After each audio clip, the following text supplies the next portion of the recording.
MT Novel Story. Global Freeze, I Built a Doomsday Safe House. Chapter 761. No one is ever born to be superior. Matapos sabihin ni Gao Changkong ang mga salitang iyon na hindi alam ang kahulugan, tinapos na niya ang tawag. Ngunit ang mga mag-aaral ni Zhang Yi ay lumiit ng husto. Hindi, hindi, hindi, hindi. Ang mga salita ni Gao Changkong ay nagpatindig ng kanyang balahibo.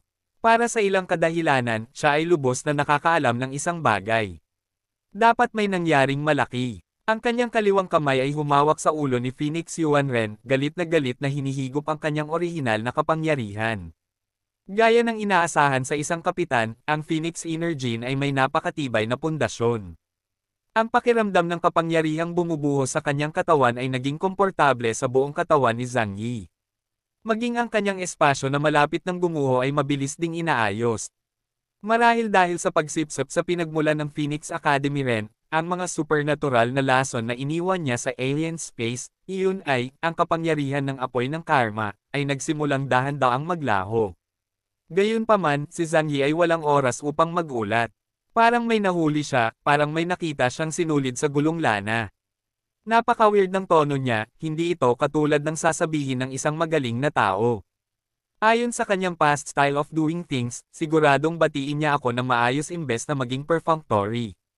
Kapag biglang nagbago ang ugali ng isang tao, nakaranas siya ng malaking dagok sa buhay, o biglang inangat ni Zhang Yi ang kanyang ulo, ang kanyang mga pupil ay bahagyang lumiit sa ilalim ng puting liwanag ng yelo at nyebe. Ang matagal ng pagbabalat kayo ay napunit, at ang tunay na kulay ay nahayag. Ngunit, ano nga ba ang gagawin ni Gao Changkong? Halika para patayin siya. Napakunot ang noo ni Zhang Yi, hindi iniisip na gagawin ito ni Gao Changkong. Iyan ay walang kabuluhan. Kahit napatayin si Zhang Yi, hindi sa kanya ang kredito. At siya ay ganap na masira sa Jiangnan region. Hindi mahulaan ni Zhang Yi kung ano ang mali kay Gao Changkong, ngunit ngayon ay lalo siyang naghinala na may koneksyon sa pagitan ng insidente ng lunar eclipse at Gao Changkong.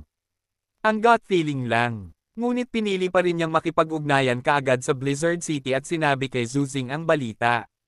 Hindi tama ang pakiramdam ni Gao Changkong sa akin. Baka may kaugnayan siya sa eclipse.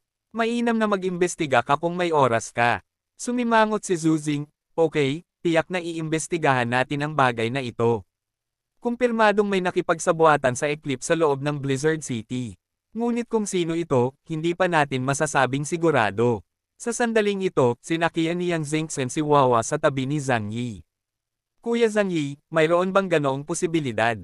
Itinagilid niya ang kanyang ulo at tumingin kay Zhang Yi.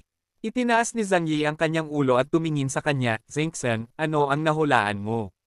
Mabagal na sinabi ni Yang Zhengzhen, nasa Tianhai City ka, pinamumunuan ni Tu Yunlai si Yan Yunwei sa Huazhou City, at ang Samsara team ay pumunta sa Linhai City. Sa Blizzard City ngayon, ang defensive force ang pinakamahina. May mangyayari ba sa loob ng Blizzard City? May kinalaman kaya ito sa Samsara team? Ang tawag sa pagitan ni Zhang Yi at Zhu Xing ay hindi pa natatapos, at malinaw na narinig ni Zhu Xing ang mga salitang ito. Ngunit sinabi ni Zhu Xing, nasa Tianhai City pa rin sila, kaya imposibleng magkaroon sila ng ganoong kaisipan. Ang Blizzard City ay manalitik, at anumang problema ay madali naming malulutas. Hindi mo kailangang mag-alala ng sobra. Ngunit bago pa man matapos magsalita si Zhu Xing, nagkaroon ng marahas na pagsabog habang tumatawag, na nagpasakit sa eardrums ni Zhang Yi. Naputol ang komunikasyon nila ni Zhu Xing. Minsan, madalas kong iniisip, bakit ang mga big shot na iyon ay laging napakataas at nagpapasya sa buhay at kamatayan ng iba. Later I figured it out, it's power. Power is the supreme thing. Ang pera, katanyagan, at kayamanan ay walang halaga sa harap ng kapangyarihan. Kinarga ni Gao Changkong ang kanyang baril at nakangiting sinabi sa mga miyembro ng Samsara team.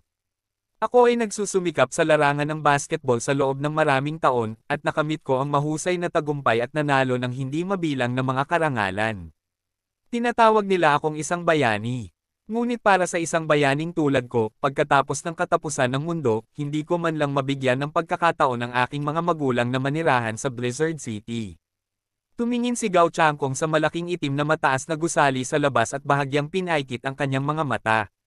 Mula noon, naiintindihan ko na, ano ang bayani.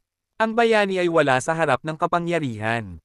Dapat makamit ang hustisya sa pamamagitan ng ating mga kamao. Naisip ko ang tungkol sa paggamit ng mapayapang paraan upang umakyat, makakuha ng katayuan, at pagkatapos ay baguhin ang hindi patas na mundong ito. Pero hindi man lang nila ako binigyan ng ganoong pagkakataon. Kaya ngayon, I can only talk to them in my own way. Unti-unting bumukas ang alloy door sa kanyang harapan.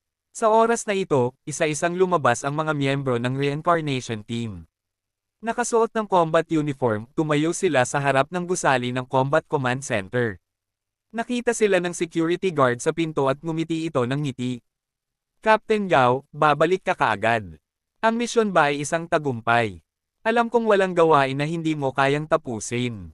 Nakaharap sa masigasig na mga gwardya, naglakad si Gao Changkong nang nakangiti.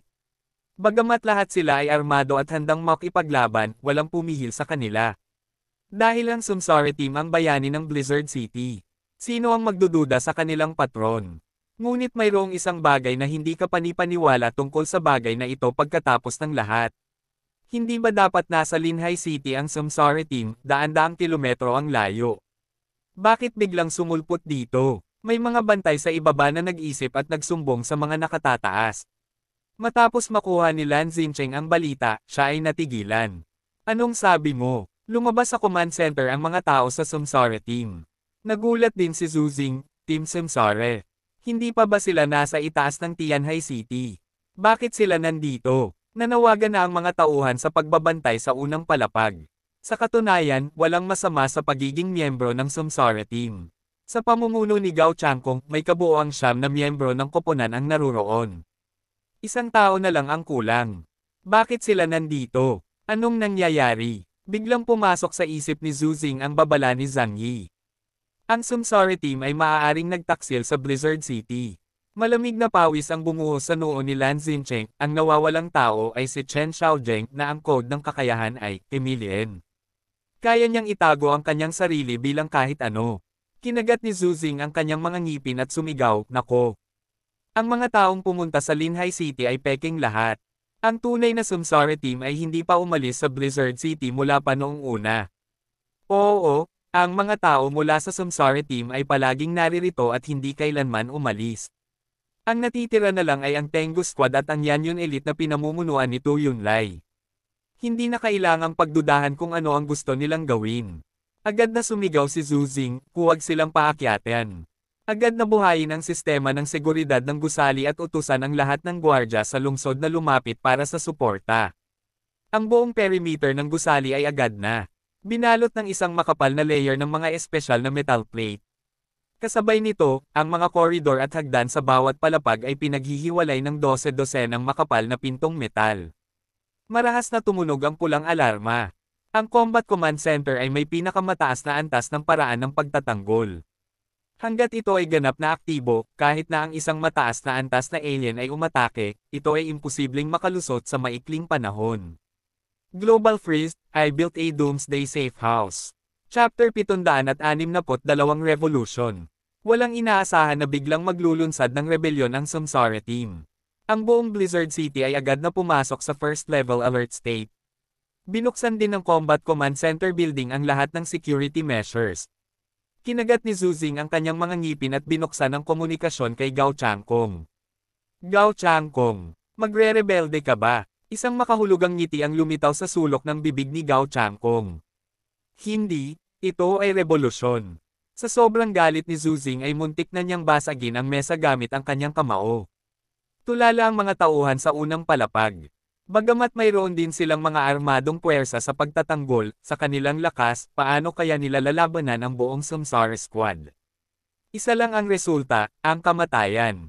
Ngunit hindi lang nila mapanood si Gao Changkong na pinamunuan ang kanyang mga tauhan para masira ang depensa.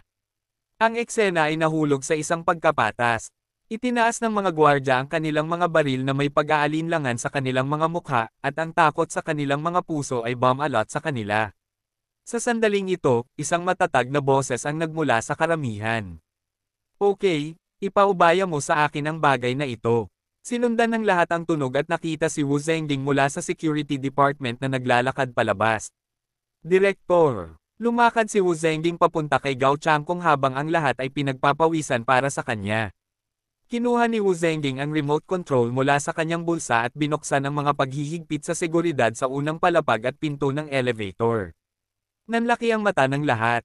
Hindi sila makapaniwala na gagawa ng ganoong bagay ang matapat na supervisor na ito. Tinutulungan ba niya ang Samsara team na magsagawa ng rebelyon? Ang mga kuta ay nasira mula sa loob. Gaano man kalakas ang mga hakbang sa seguridad ng Combat Command Center, hindi nila mapipigilan ang mga tauhan na responsable sa seguridad at depensa na magrebelde. Ngumiti si Gao Changkong at sinabi kay Wu Zhengjing, "Salamat. Gagawin ko ang ipinangako ko sa iyo." Tumango si Wu Zhengjing at pinanood ang mga miyembro ng Samsara team na papasok sa elevator nang walang sinasabi. Ang eksenang ito ay nagpatulala sa senior staff. Isa rin siyang undercover agent. Wu Zhengjing, ipinagkanulo niya ang Blizzard City. "This hateful guy, I'm so unworthy of my trust in him." Galit na galit si Zhu Xing. Inalo siya ni Lan Xincheng, "Zhu Shuai, mayroon tayong 3 patong ng mga hakbang sa seguridad, kaya huwag kang mag-alala. Kapag dumating na ang buong puwersa ng depensa ng lungsod, mapipigilan natin sila. Ngayon para sa kaligtasan, tumakas muna tayo." Ang mga nakatataas ng command center ay nag-ayos ng mga helicopter para lamang harapin ang espesyal na sandaling ito. Si Zhu Xing ay may tuwid na mukha. Sa oras na ito, sa loob ng Blizzard City, pinaghiwalay sina Zhang Yi at Tu Yunlai, at ang loob ay walang laman. Ang lahat ng ito ay dapat na pinlano ni Gao Changkong. Kahit na mas malalim ang iniisip, halos tiyak na ang buong pangyayari sa lunar eclipse ay plano ni Gao Changkong. Napakasuklam. Hindi ako makakaalis dito. Panay ang pagkakaupo ni Zhu Xing na may matalim na mga mata at pinag-cross ang kanyang mga kamay sa mesa. "Ako ang Commander-in-Chief ng Jiangnan Region. Hindi ko dapat ibigay ang command center sa mga traidor." Agad na utusan ang lahat ng puwersa ng depensa sa lungsod na pumunta at lipulin ang mga taksil. Nanatiling kalmado si Zhu Xing sa harap ng panganib at mabilis na sinuri ang lakas ng pakikipaglaban sa pagitan ng kaaway at ating sarili. Bagamat naalis na ang 2 pangunahing puwersa, hindi na sila makakabalik sa maikling panahon. Ngunit hindi ito nangangahulugan na ang Blizzard City ay walang kakayahan sa pagtatanggol. May mga makapangyarihang estranghero sa 300,000 permanenteng tropa ng depensa at mga armadong departamento sa lahat ng antas. Kasama ang bantay sa likod niya, si Sun Luxuan, at ang kanyang sekretarya na si Lan Xincheng, sila rin ay mga master sa alien field.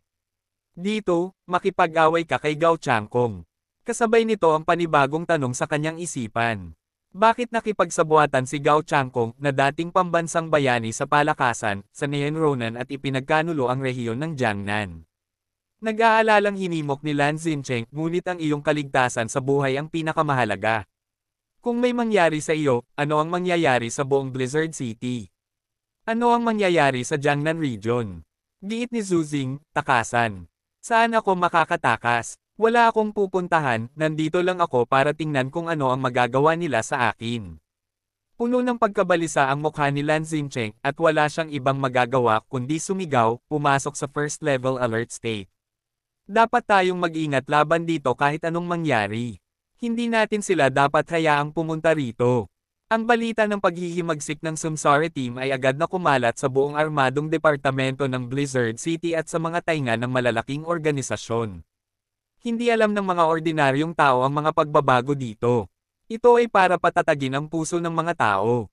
Sa ilang sandali, lumakas ang amoy ng pulbere sa hangin ng Blizzard City.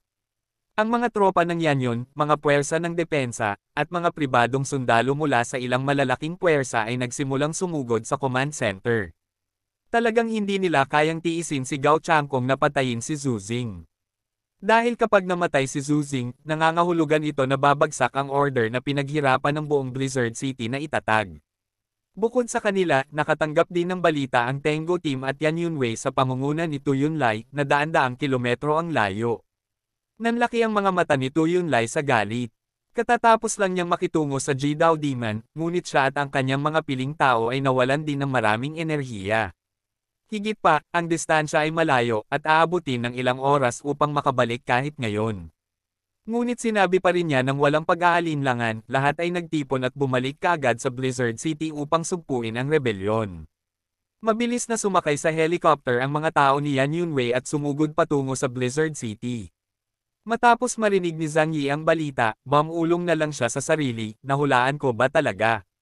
Siya ay nagkaroon ng mga aksidente, ngunit hindi marami.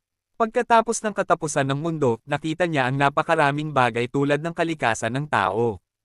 Ang pagkakanulo ay naging pamantayan, walang nakakagulat, lahat ay sinusubukan lamang na i-maximize ang kanilang sariling mga interes. Ngunit kailangan niyang isaalang-alang ang isang problema. Ano ang naging epekto sa kanya ng pangyayaring ito? Matapos makuha ang kakanyahan ng Phoenix Inner, ang kanyang kapangyarihan ay naibalik at siya ay naging mas malakas. Pero ramdam niya na may hangganan pa rin na hindi nalalampasan. Ang mga miyembro ng pangkat ng Tengo sa pinangyarihan ay nababalisa na. Anong dapat kong gawin? Hindi ko inaasahan na magre-rebelde si Gao Changkong at ang iba pa. Sa hindi inaasahan, akala ko sa simula ay isang pangit lang na tulad mo ang magre-rebelde, pero hindi ko inaasahan na magre-rebelde din pala ang isang tulad ni Gao Changkong na may makapal na kilay at malalaking mata. Ano ang ginawa niya para dito, at gaano kalaki ang benepisyong ibinigay sa kanya ng Nianman? Si Bailey Changqing ay pisikal at mental na pagod sa oras na ito, at ang number 5 compound ay nag-iwan sa kanya ng kaunting lakas upang kumilos. Ang dating malakas na lalaki ay kasing payat na ng isang mommy na umagos ang lahat ng dugo. Ngunit kinaladkad pa rin niya ang kanyang katawan kay Zhang Yi. Captain, bumalik na tayo. Hindi pwedeng magkaroon ng gulo sa Blizzard City. Kung magulo ang Blizzard City, matatapos na ang buong Jiangnan region. Tiningnan siya ni Zhang Yi ng malalim ngunit walang sinabi. Dahil hindi niya alam kung ano ang gustong gawin ni Gao Changkong. Ano ang ibig sabihin ng tinatawag na rebelyon? Ito ay madaling pag-aralan. Hindi gagawa ng walang kwentang bagay si Gao Changkong. Sa lakas ng Samsara Team, magagawa nila ang anumang gusto nila sa Blizzard City na may mga walang laman na depensa, ngunit hinding-hindi nila sisirain ang Blizzard City. Ang pinakamaraming magagawa nito ay pumatay ng tao. Magiging Zuzing ba ang taong iyon? Gayunpaman, kung mamatay si Zuzing, hahakbang pa rin sina Zhang San, Li, Si Wang at Ermazi. Walang kakulangan ng mga taong may kakayahan sa Blizzard City. Masasabing may mga elite sa lahat ng dako. Walang inaasahan na biglang maglulunsad ng rebelyon ang Samsara Team. Ang buong Blizzard City ay agad na pumasok sa first level alert state. Binuksan din ng Combat Command Center building ang lahat ng security measures. Kinagat ni Zuzing ang kanyang mga ngipin at binuksan ang komunikasyon kay Gao Changkong. Gao Changkong, magre-rebelde ka ba? Isang makahulugang ngiti ang lumitaw sa sulok ng bibig ni Gao Changkong. Hindi, ito ay revolusyon. Sa sobrang galit ni Zuzing ay muntik na niyang basagin ang mesa gamit ang kanyang kamao. Tulala ang mga tauhan sa unang palapag. Bagamat mayroon din silang mga armadong puwersa sa pagtatanggol, sa kanilang lakas, paano kaya nila lalabanan ang buong Samsara Squad? Isa lang ang resulta, ang kamatayan. Ngunit hindi lang nila mapanood si Gao Changkong na pinamunuan ang kanyang mga tauhan para masira ang depensa.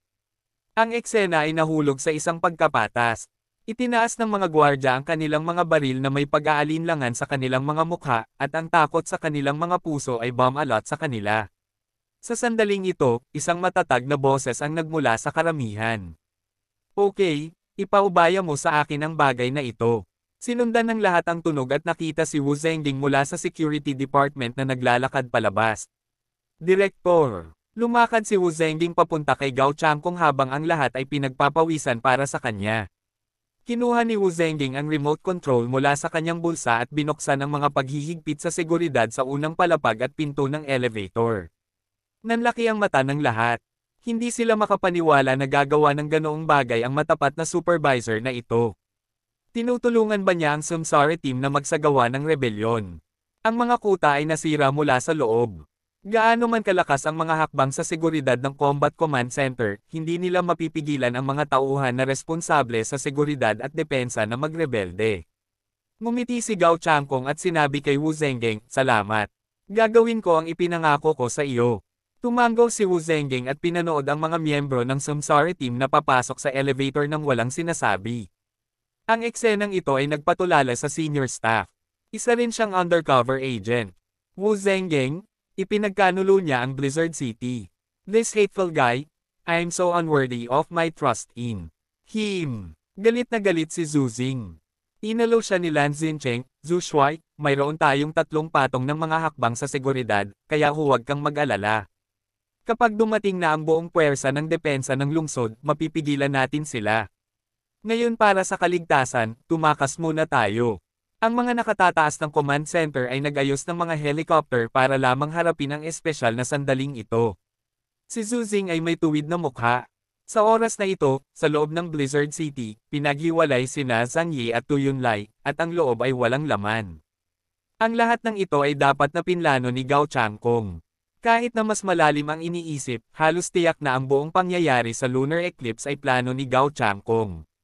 Napakasuklam. Hindi ako makakaalis dito. Panay ang pagkakaupo ni Zuzing na may matalim na mga mata at pinag-cross ang kanyang mga kamay sa mesa. Ako ang Commander-in-Chief ng Jiangnan Region. Hindi ko dapat ibigay ang command center sa mga traidor. Agad na utusan ang lahat ng puwersa ng depensa sa lungsod na pumunta at lipulin ang mga taksil. Nanatiling kalmado si Zuzing sa harap ng panganib at mabilis na sinuri ang lakas ng pakikipaglaban sa pagitan ng kaaway at ating sarili. Bagamat naalis na ang dalawang pangunahing puwersa, hindi na sila makakabalik sa maikling panahon. Ngunit hindi ito nangangahulugan na ang Blizzard City ay walang kakayahan sa pagtatanggol. May mga makapangyarihang estranghero sa 300,000 permanenteng tropa ng depensa at mga armadong departamento sa lahat ng antas. Kasama ang bantay sa likod niya, si Sun Luxuan, at ang kanyang sekretarya na si Lan Xincheng, sila rin ay mga master sa alien field.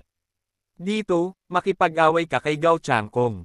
Kasabay nito ang panibagong tanong sa kanyang isipan. Bakit nakipagsabuatan si Gao Changkong na dating pambansang bayani sa palakasan, sa Neon Ronan at ipinagkanulo ang rehiyon ng Jiangnan? Nag-aalalang hinimok ni Lan Xincheng, ngunit ang iyong kaligtasan sa buhay ang pinakamahalaga. Kung may mangyari sa iyo, ano ang mangyayari sa buong Blizzard City? Ano ang mangyayari sa Jiangnan Region? Giit ni Zuzing, takasan. Saan ako makakatakas? Wala akong pupuntahan, nandito lang ako para tingnan kung ano ang magagawa nila sa akin. Puno ng pagkabalisa ang mukha ni Lan Xincheng at wala siyang ibang magagawa kundi sumigaw, pumasok sa first level alert state. Dapat tayong mag-ingat laban dito kahit anong mangyari. Hindi natin sila dapat hayaang pumunta rito. Ang balita ng paghihimagsik ng Sumsari team ay agad na kumalat sa buong armadong departamento ng Blizzard City at sa mga tainga ng malalaking organisasyon. Hindi alam ng mga ordinaryong tao ang mga pagbabago dito. Ito ay para patatagin ang puso ng mga tao. Sa ilang sandali, lumakas ang amoy ng pulberes sa hangin ng Blizzard City.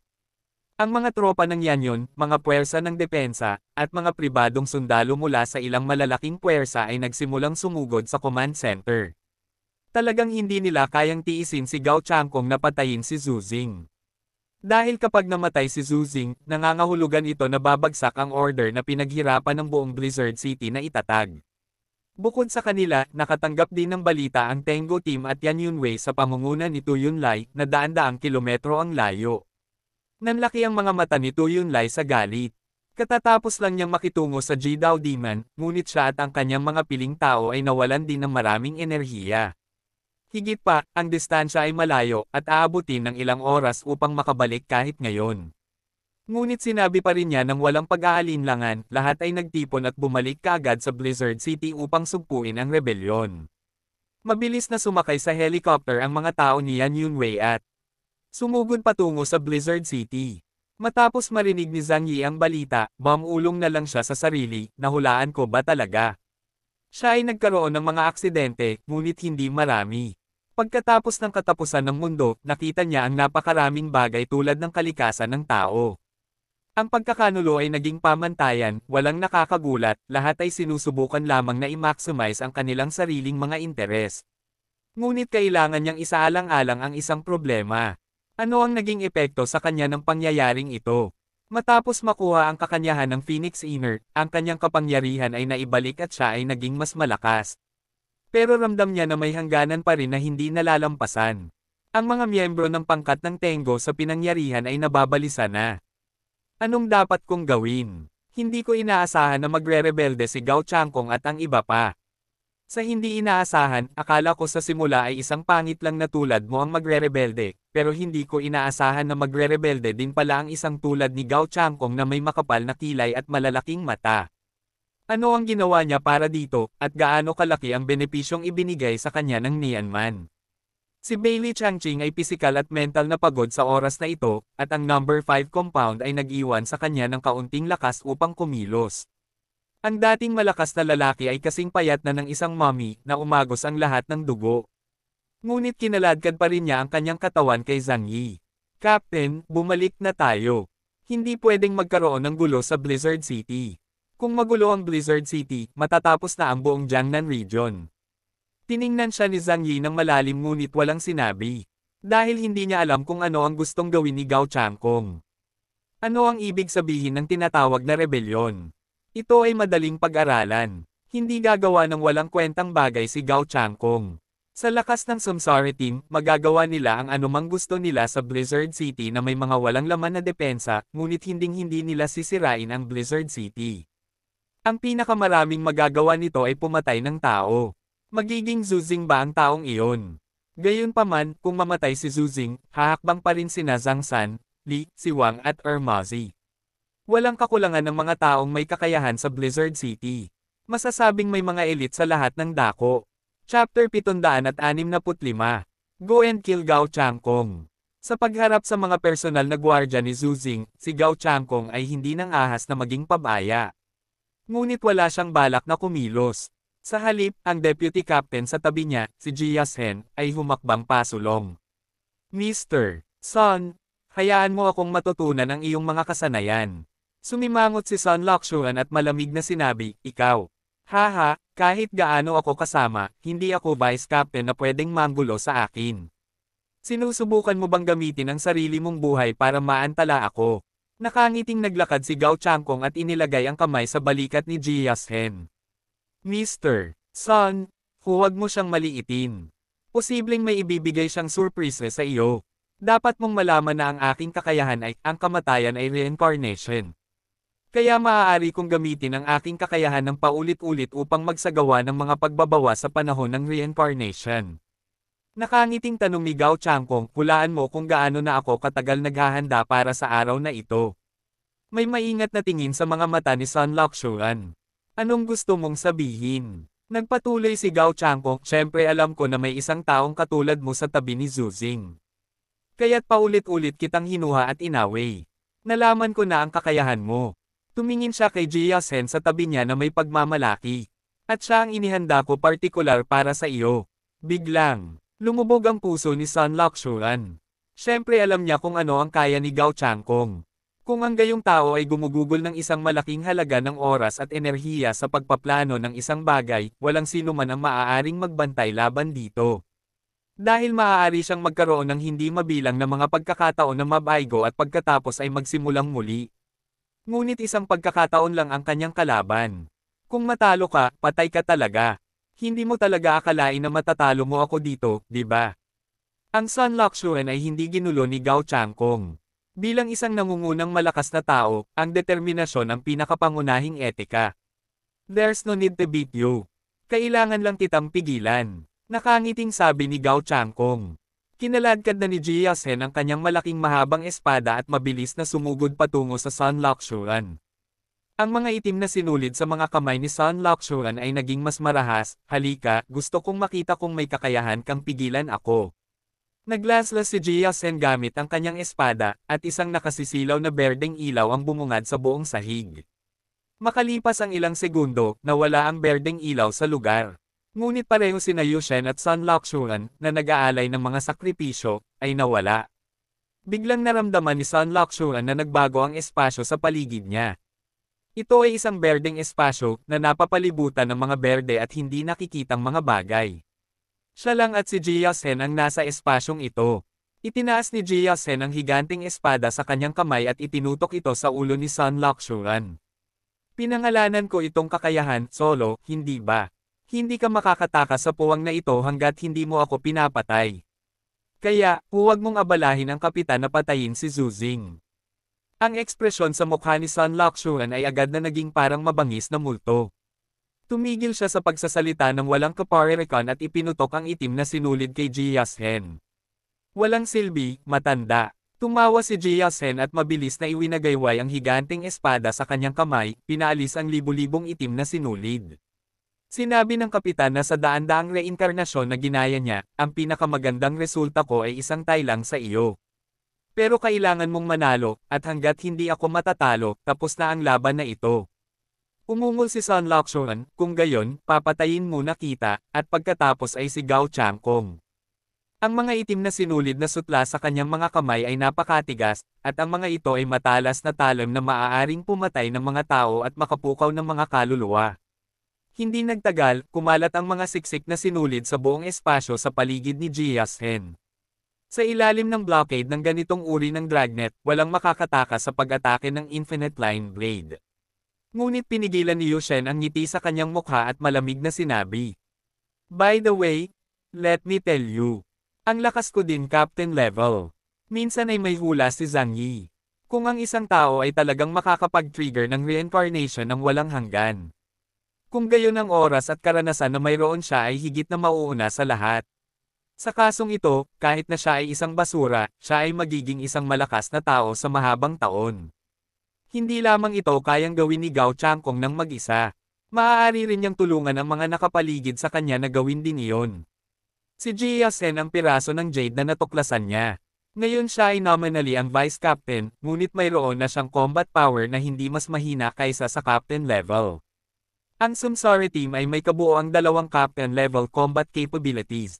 Ito ang nagbibigay sa kanila ng lakas ng loob na ipakita ang kanilang espada sa top management ng Blizzard City. Si Sun Locke ay kinaladkad ni Yushen sa solo field at imposibleng lumitaw sa maikling panahon. Naglakad si Gao Changkong sa pintuan ng command room, bahagyang umangat ang mga sulok ng kanyang bibig at may bakas ng pananabik sa kanyang puso. Tapos nilagay niya yung kamay niya sa pinto. Walang kahirap-hirap na itinulak niya ang mahigpit na saradong metal na pinto. Lahat ng tao sa loob ay napatingin sa kanya na may mga komplikadong ekspresyon. Ang mga staff dito ay maraming tagahanga ni Gao Changkong. Hindi nila alam kung paano haharapin itong dating bayani at taksil ngayon. Tumayo si Lan Xincheng sa harap ni Zuzing, Gao Changkong, may gagawin ka ba talagang traidor? Alam mo ba ang kahihinatnan ng paggawa nito? Hindi pinansin ni Gao Changkong si Lan Xincheng. Nakatingin lang siya sa staff sa command center, itinaas ang gilid ng bibig at ipinakita ang dati niyang ngiti. Umalis ka sa trabaho. Nagkatinginan ang lahat, nagtataka kung ano ang ibig sabihin ni Gao Changkong sa kanyang mga salita. Nagkatinginan sila, ngunit sa wakas ay nahulog ang kanilang mga mata kay Zuzing. Sa oras na ito, si Zhou ang kanilang gulugad at target ni Gao Changkong. Nagpatuloy si Gao Changkong, nandito ako para makita si Zuzing. Ang iba ay walang kinalaman dito. Maaari ka nang umalis, kung hindi, baka aksidente kang masugatan. Narinig ito ni Lan Xincheng at galit na sumigaw, huwag ay demagog ang mga tao rito. Walang sino man sa amin ang magbibigay sa iyo, isang taksil. Kung gusto mong hawakan si Zhu Shuai, kailangan mo munang makalusot sa amin. Habang nagsasalita siya, sumigaw siya sa lahat, halika, sumama sa akin upang protektahan si Zhu Shuai. Nang marinig ito ng lahat ng tao sa opisina, kakaunti ang talagang sumugod. Nagbibiro ka ba? Karamihan sa kanila ay mga lingkod bayan, kaya paano sila magkakaroon ng anumang epektibong labanan? Ang pagmamadali ay maaari lamang humantong sa kamatayan. Nang makitang hindi sila papatayin ni Gao Changkong, natural na gusto nilang iligtas ang kanilang buhay. Gayunpaman, may ilang tao na sumugod sa harap ni Zuzing, na gustong subukan at gawing mga motorsiklo ang kanilang mga bisikleta. Bagamat napakapanganib na gawin ito, kapag matagumpay silang nakaligtas, magkakaroon sila ng pagkakataon na magamit muli ni Zuzing sa hinaharap. Tinitigan ni Lan Xincheng ang isang gwardya na nakaitim at sinabi sa kanya, pumunta ka at patayin si Gao Changkong. Hindi makapaniwalang tumingin sa kanya ang guard in black. Ako. Galit na galit si Lan Xincheng, kinuha ang kanyang kwelyo, tinitigan siya, at nagtanong ng salita, hindi ka ba handang mamatay para sa ating dakilang komandante? Pawis na pawis ang nakaitim na guard. Hindi niya alam kung paano sasagutin ang tanong na ito, ngunit wala siyang lakas ng loob na talagang hamanin si Gao Changkong. Ang mga mata ni Zuzing ay laging nakatutok kay Gao Changkong. Gao Changkong, sagutin mo ako, bakit mo ako pinagtaksilan? Bakit ka nakipagsabuatan sa mga Moldite na ni-enronan na iyon para harapin ang sarili nating mga tao? Palakas ng palakas ang boses ni Zuzing, at sa wakas ay parang pasaway. Matatanggap niya ang paghihimagsik ni Gao Changkong, ngunit ang pakikipagsanib puwersa sa mga dayuhang lahi ay isang bagay na hinding-hindi niya matitiis. Ngumiti si Gao Changkong ng mapanlate. Ronen, mga gamit ko lang sila.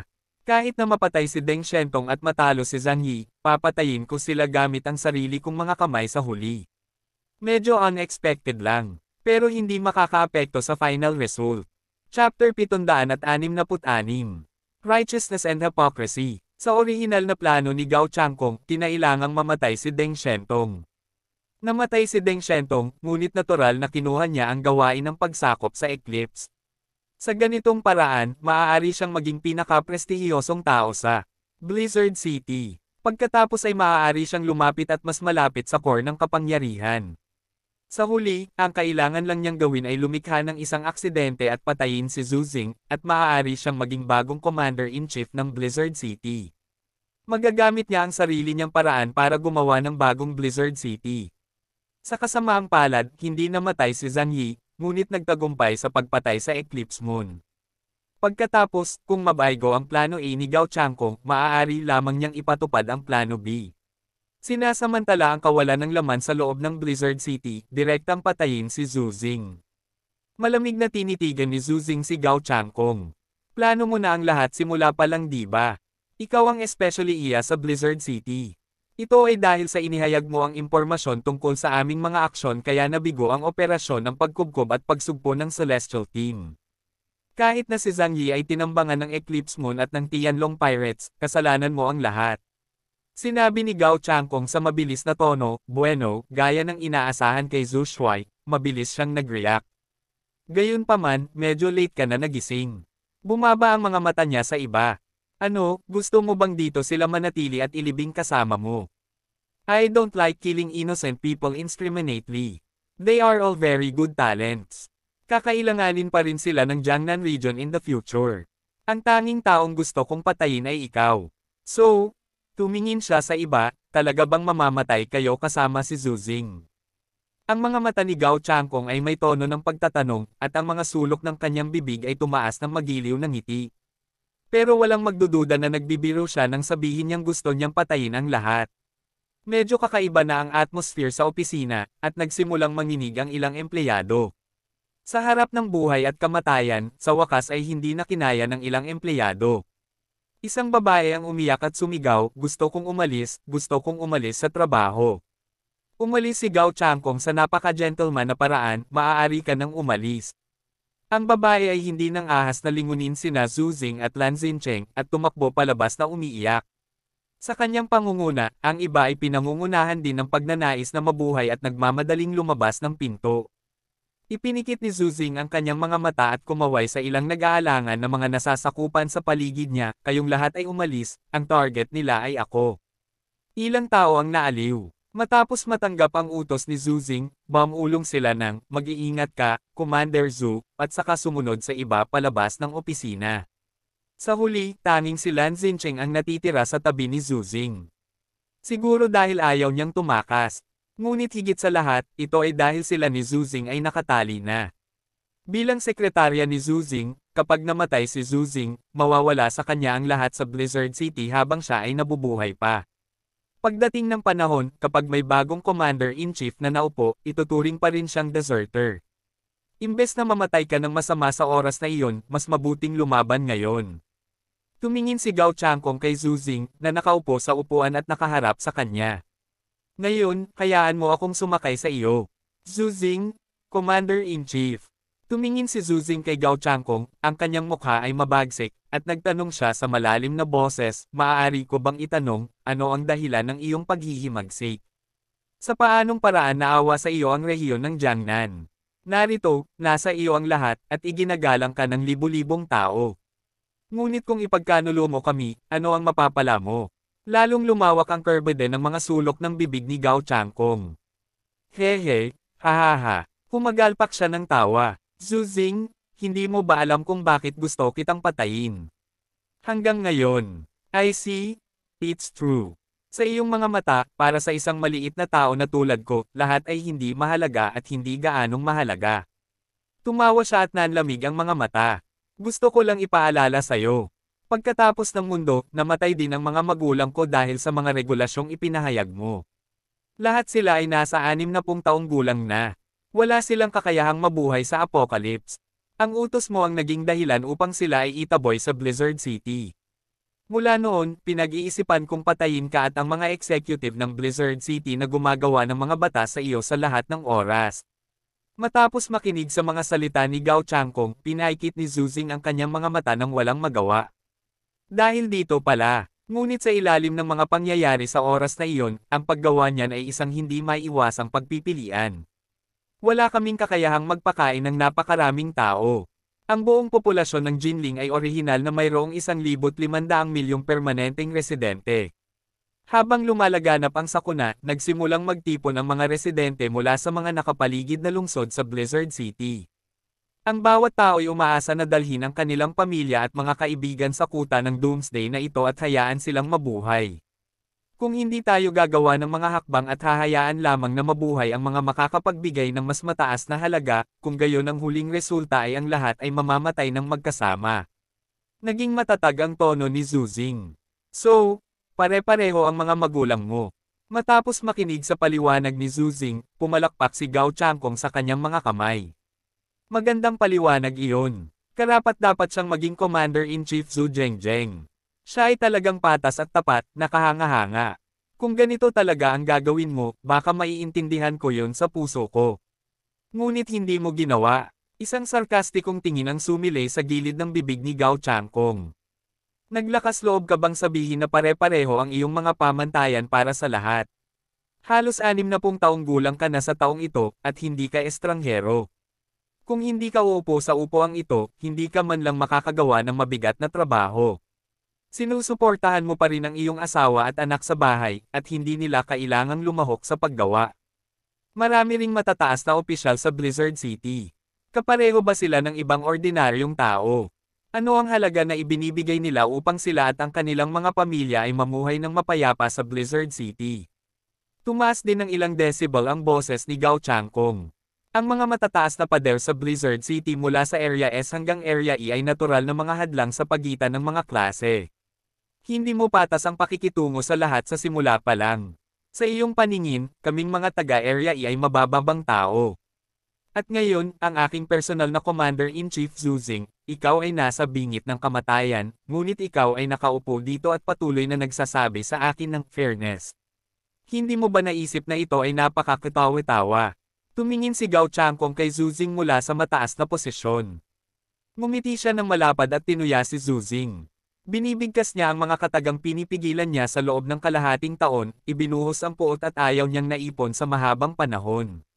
Sa sandaling ito, napuno ng saya ang kanyang puso. Sa wakas, hindi na niya kailangang hawakan ang kanyang buntot sa pagitan ng kanyang mga binti. Hindi nakaimik si Zuzing kay Gao Changkong. Pagkaraan ng mahabang panahon, dahan-dahan niyang sinabi, may mga bagay na dapat mong maunawaan. Kung ang tubig ay malinaw, walang isda. Ang ganap na pagiging patas mismo ay mahirap makamit. Kailangan niya ng suporta ng ilang organisasyon sa Blizzard City, kaya dapat niyang bigyan sila ng mga espesyal na pribilehiyo. Huminga ng malalim si Gao Changkong. Matapos sabihin ang matagal na niyang pinipigilan sa kanyang puso, mas nakahinga siya ng maluwag. Walang ipinanganak na superior. Parang ngayon, nasa kamay ko na ang buhay mo. Nailabas niya ang kanyang panloob na emosyon, at ngayon ay maaaring mamatay si Zuzing. Chapter 767. Return of the Mourners. Itinaas ni Gao Changkong ang kanyang palad at itinutok ito sa ulo ni Zuzing. Ang gusto niyang gawin sa sandaling ito ay kasing sagrado ng pagpatay sa isang Diyos. Putulin ang huwad na Diyos na ito, babaguhin niya itong mundong puno ng kasinungalingan at panlilinlang ayon sa sarili niyang kagustuhan. Patayin muna si Zuzing, at pagkatapos ay i-wipe out ang buong top management ng Blizzard City.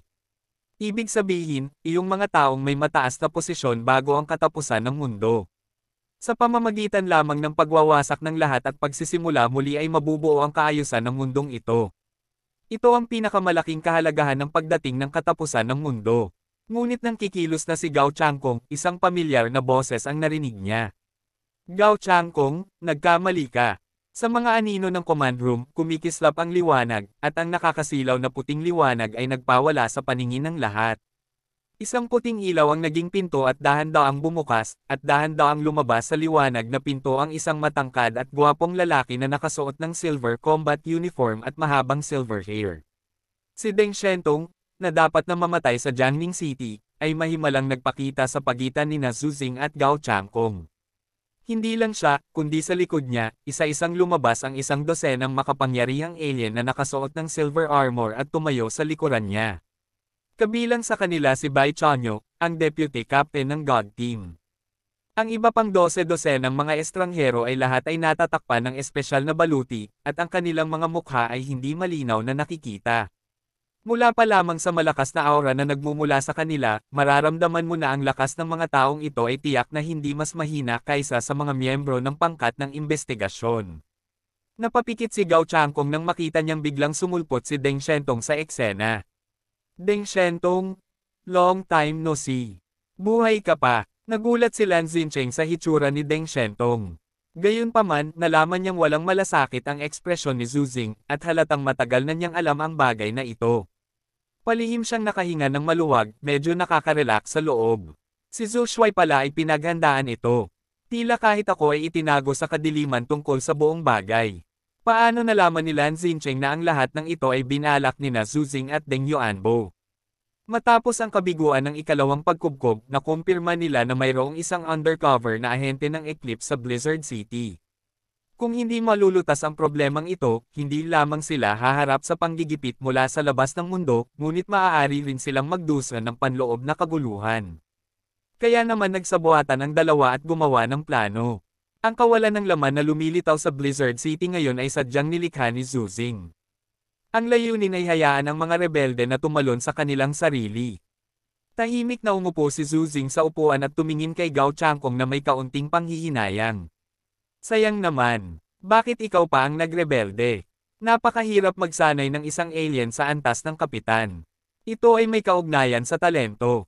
Kahit na may sapat na mga mapagkukunan, magiging mahirap na linangin ito kung hindi makahanap ng angkop na carrier. Ang paghihimagsik ni Gao Changkong ay magiging isang malaking kabiguan sa Blizzard City, hindi alintana kung siya man ay manalo o matalo sa labanang ito. Ang bagay ay, dumating sa ito, kaya hindi na kailangang sabihin pa.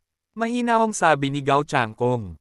Tumingin si Deng Shentong kay Gao Changkong sa harap niya, matagal na kitang gustong ipaglaban. Noong nakaraan, ginamit mo ang Eclipse para magplano laban sa akin. Sa pagkakataong ito, hindi mo inaasahan na mabubuhay ako, hindi ba? This time, turn ko na para patayin ka. Ngumiti si Gao Changkong. Tanong niya, Deng Shentong, naaalala mo pa ba kung ano ang kakayahan ko? Pinahikit ni Deng Shentong ang kanyang mga mata at nakangiting sinabi, ang kamatayan ay muling pagkakatawang tao, ngunit ito ay hindi totoo. Hindi mo iniulat ang iyong mga kakayahan sa organisasyon ng totoo. Itinago mo ang iyong mga tunay na kakayahan. Ang ideya ng muling pagsilang pagkatapos ng kamatayan ay mali lahat. Walang makalaro sa ikot ng buhay at kamatayan ng ganoon kadali. Hindi mo ito magagawa, kahit isang mas mataas na antas ng Epsilon ay hindi magagawa. Dahil ang binabaligtad ay hindi ang sariling oras at espasyo, kundi ang oras at espasyo ng buong sansinukob. Ito ang domain ng mga Diyos, hindi ng mga tao. Kaya niloko mo lahat. I don't believe that you can reborn after being killed by me. Napag-aralan na kita, kasama na ang lahat ng impormasyon sa misyon mo. Sa tingin ko alam ko na kung ano ang tunay mong kakayahan. Matingkad na ngumiti si Deng Shentong, parang bulaklak na namumukadkad. Actually, dapat deduction, ang ability mo, di ba? Maaari mong gamitin ang lahat ng impormasyon na alam mo upang matukoy kung ano ang mangyayari. Ito ay halos kapareho sa reincarnation, ngunit hindi ito isang tunay na karanasan. Ang mga deduced na resulta ay lilihis din sa realidad at maaaring hindi ganap na pare-pareho. Lalong kumapal ang ngiti sa labi ni Deng Shentong. Inayos niya ang kanyang puting gloves. May napakarilag na gininto ang Amerikana sa likod ng mga guwantes, na mukhang elegante at maluho. Ngayon lang, naisip mo na ba akong patay na tao? Marahan na ba maantong hininga si Gao Changkong? Hindi ko inasahan na nakita mo ang kakayahan ko. Tama ka, hindi ko kayang baligtarin ang buhay at kamatayan. Ngunit, mas lumalim ang kanyang ngiti, at nakangiting tumingin kay Deng Shentong, nakikita ko pa rin ang reincarnation. At nakita ko ang iyong pag-iral sa dulo ng reincarnation. Dahan-dahan niyang iminulat ang kanyang mga mata, at isang purong pagpatay ang lumabas. Ngayon, mukha kang kamatayan. Bahagyang ngumiti si Deng Shentong, at inabot niya ang kanyang baywang at naglabas ng isang saber na gawa sa adamant metal. Gusto mo akong patayin? Kaya mo ba, sa 6 na investigation teams, ikaw lang ang hindi purong martial artist? Sa tingin mo hindi mo talaga ako matatalo no? Gao Changkong ng Samsara Team, ang kanyang tunay na kakayahan, reincarnation deduction. Maaari niyang ipahiwatig ang lahat ng hinaharap na malapit ng mangyari batay sa lahat ng alam na impormasyon. Ang premise ay dapat itong nakasentro sa isang tao. Ngayon, ang target ng kanyang kaltas ay si Zhu Xing, dahil ang taong gusto niyang patayin ay si Zhu Xing. Ngunit si Deng Shentong, na biglang nagpakita at bumalik mula sa muling pagkabuhay, ay wala sa saklaw ng kanyang kaltas. Sa ganitong paraan, mawawala ng bisa ang kakayahan ni Gao Changkong. Kung wala ang kalamangan ng kakayahang ito, ang kanyang sariling pagiging epektibo sa labanan ay maaaring nasa antas lamang ng representanteng kapitan. Si Deng Shentong ay may ngiti sa kanyang mukha, ang kanyang ekspresyon ay medyo mayabang, ngunit ang kanyang mga mata ay lubos na nakatuon.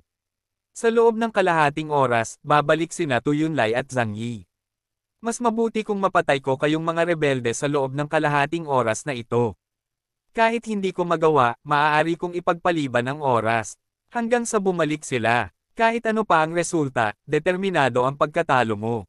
Marahan na ba maantong hininga si Gao Changkong? Hindi mo ba naintindihan ang ibig kong sabihin? Ang iyong hitsura ay nasa loob din ng aking hula. Ang kanyang mga salita ay bahagyang nabigla sa puso ni Deng Shentong. Ikaw, anong ibig mong sabihin dito? Tumingin sa kanya si Gao Changkong at sinabing, hindi ko akalain na papatayin ka ng isang tulad ni Ronan. Ibinuka niya ang kanyang mga kamay. Ang iyong hitsura ngayon ay nasa loob din ng aking hula. Nagulat na sabi ni Deng Shentong, alam mo na buhay pa ako, kaya't ang lakas ng loob mo. Dahil wala akong pakialam. Diretsong pinutol siya ni Gao Changkong. Bigla siyang ngumiti at sinabing, Deng Shentong, may gusto din akong itanong sayo. Kung pinlano ko ang aking paghihiganti sa buong hierarchy ng Blizzard City mula pa sa simula. Sa tingin mo ba ibubunyag ko ang tunay kong lakas? Tsaka friendly reminder, hindi lang isang beses sa isang araw magagamit ang kakayahan ko. Chapter 769. Making up the pot, Blizzard City. Ang Combat Command Center ay natatakpan ng malaking itim na hadlang. 10,000 tropa ang nagtipon sa labas, na may malakas na putok ng baril, ngunit walang makakapasok dito. Dahil nasa loob si Zhu, gumamit sila ng mga sandatang daga at hindi makagamit ng napakalakas na paraan ng pagsabog sa pag-atake. Sa oras na ito, sa labas ng command room, ang Samsara Team at ang New God Team ay nakipag-away sa isang napaka-brutal na labanan. Ang 4 na karakter sa antas ng kapitan ay piniling lumaban sa ibang mga larangan ng digmaan. Ito ay talagang upang protektahan ang mga miyembro ng koponan. Kung hindi, kung talagang lalaban sila sa ganoong kaliit na espasyo, lahat ay mamamatay sa resulta ng labanan. Ngunit alam ng lahat na ang susi sa pagpapasya kung sino ang mananalo ay ang 4 na kapitan pa rin. Solo sa kaharian, ang labanan sa pagitan ni Yu Shen at Sun Laoxuan ay napakadugo. Ang ginawa ng Sun Laoxuan ay pawang mga kasanayan sa pagpatay, walang marangya. Bilang karagdagan, sabik siyang umalis sa larangang ito upang protektahan si Zhu Xing, kaya nakamamatay ang kanyang mga galaw. Gayunpaman, lahat ng galaw niya ay pamilyar na kay Jia Shen. Para sa aksyon ngayon, isinasaalang-alang ni Gao Changkong ang lahat ng posibilidad. Hindi mabilang na mga pagbabawas ang ginawa, at ang bawat detalye ay malinaw na isinaalang-alang nila. Ang labanang ito para gunitain sina Yu Shen at Sun Laoxuan ay naranasan na rin ng hindi mabilang na beses. Si Gao Changkong ay nagpatotoo para sa kanya ng paulit-ulit, kahit na pinaghiwa-hiwalay ang bawat galaw ng Sun Laoxuan at pinagdurog-durog ito at ipinapakain sa bibig ni Yu Shen. Sa huli, pagkatapos ng 82 na bawas, ang resulta ay isang kurbatang sa pagitan ng dalawang panig. Kaya ngayon, ang layunin ng paggunita kay Yu Shen ay simple. Hindi niya inaasahan na mapapatay niya si Sun Laoxuan, ngunit sa simula pa lang ay defensive na ang kanyang estilo ng paglalaro. Ngunit sa isa pang larangan ng digmaan, ang tunggalian ni Deng Shentong at Gao Changkong ay higit na nakakatakot.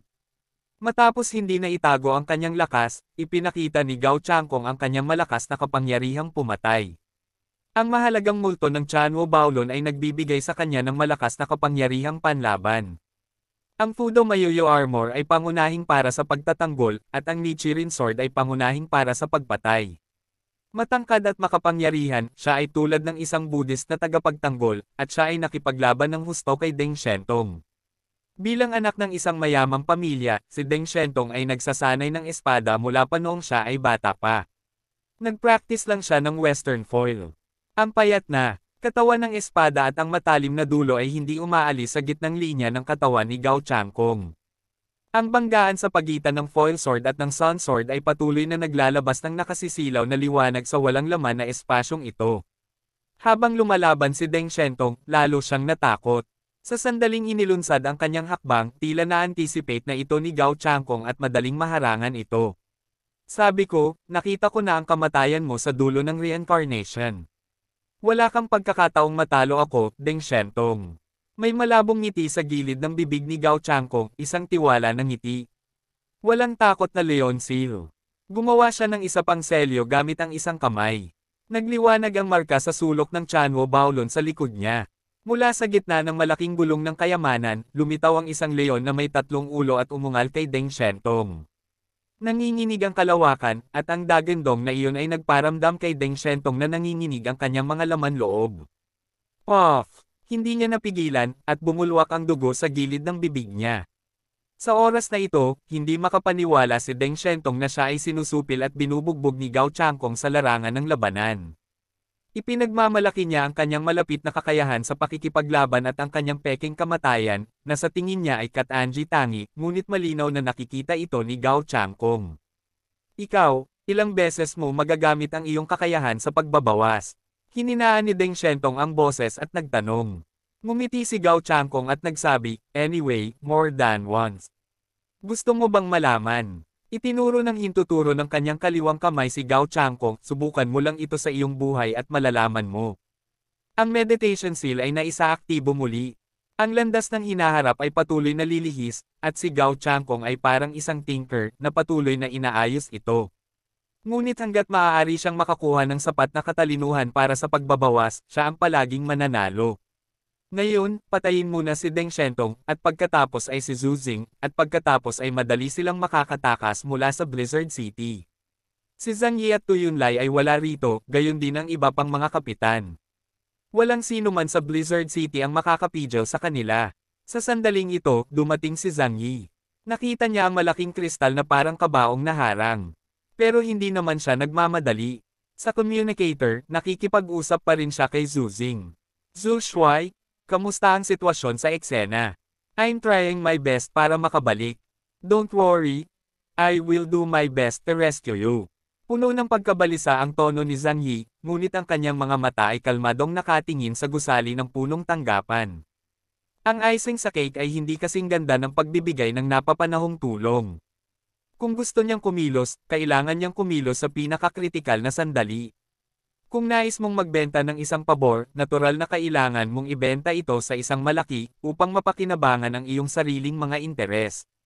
Medyo nasasabik si Zhu Xing matapos marinig ang mga salita ni Zhang Yi. Pwede ka bang bumalik? Kahit nasugatan ako ngayon, para sa kinabukasan ng Zhou Shuai at ng buong rehiyon ng Jiangnan, kailangan kong pigilan si Gao Changkong sa panganib ng aking buhay.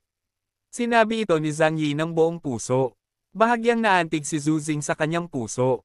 Kahit na nabugbog ng ganoon si Zhang Yi sa Tianhai City, hindi pa rin niya nakakalimutang bumalik para iligtas siya. Mukhang sobra pa rin ang prejudice niya kay Zhang Yi noon. Si Gao Changkong ay nakikipaglaban kay Deng Xiaotong, at ang aking mga bantay ay pinigilan ni Ji Yashen. Napakagulo ng sitwasyon ngayon.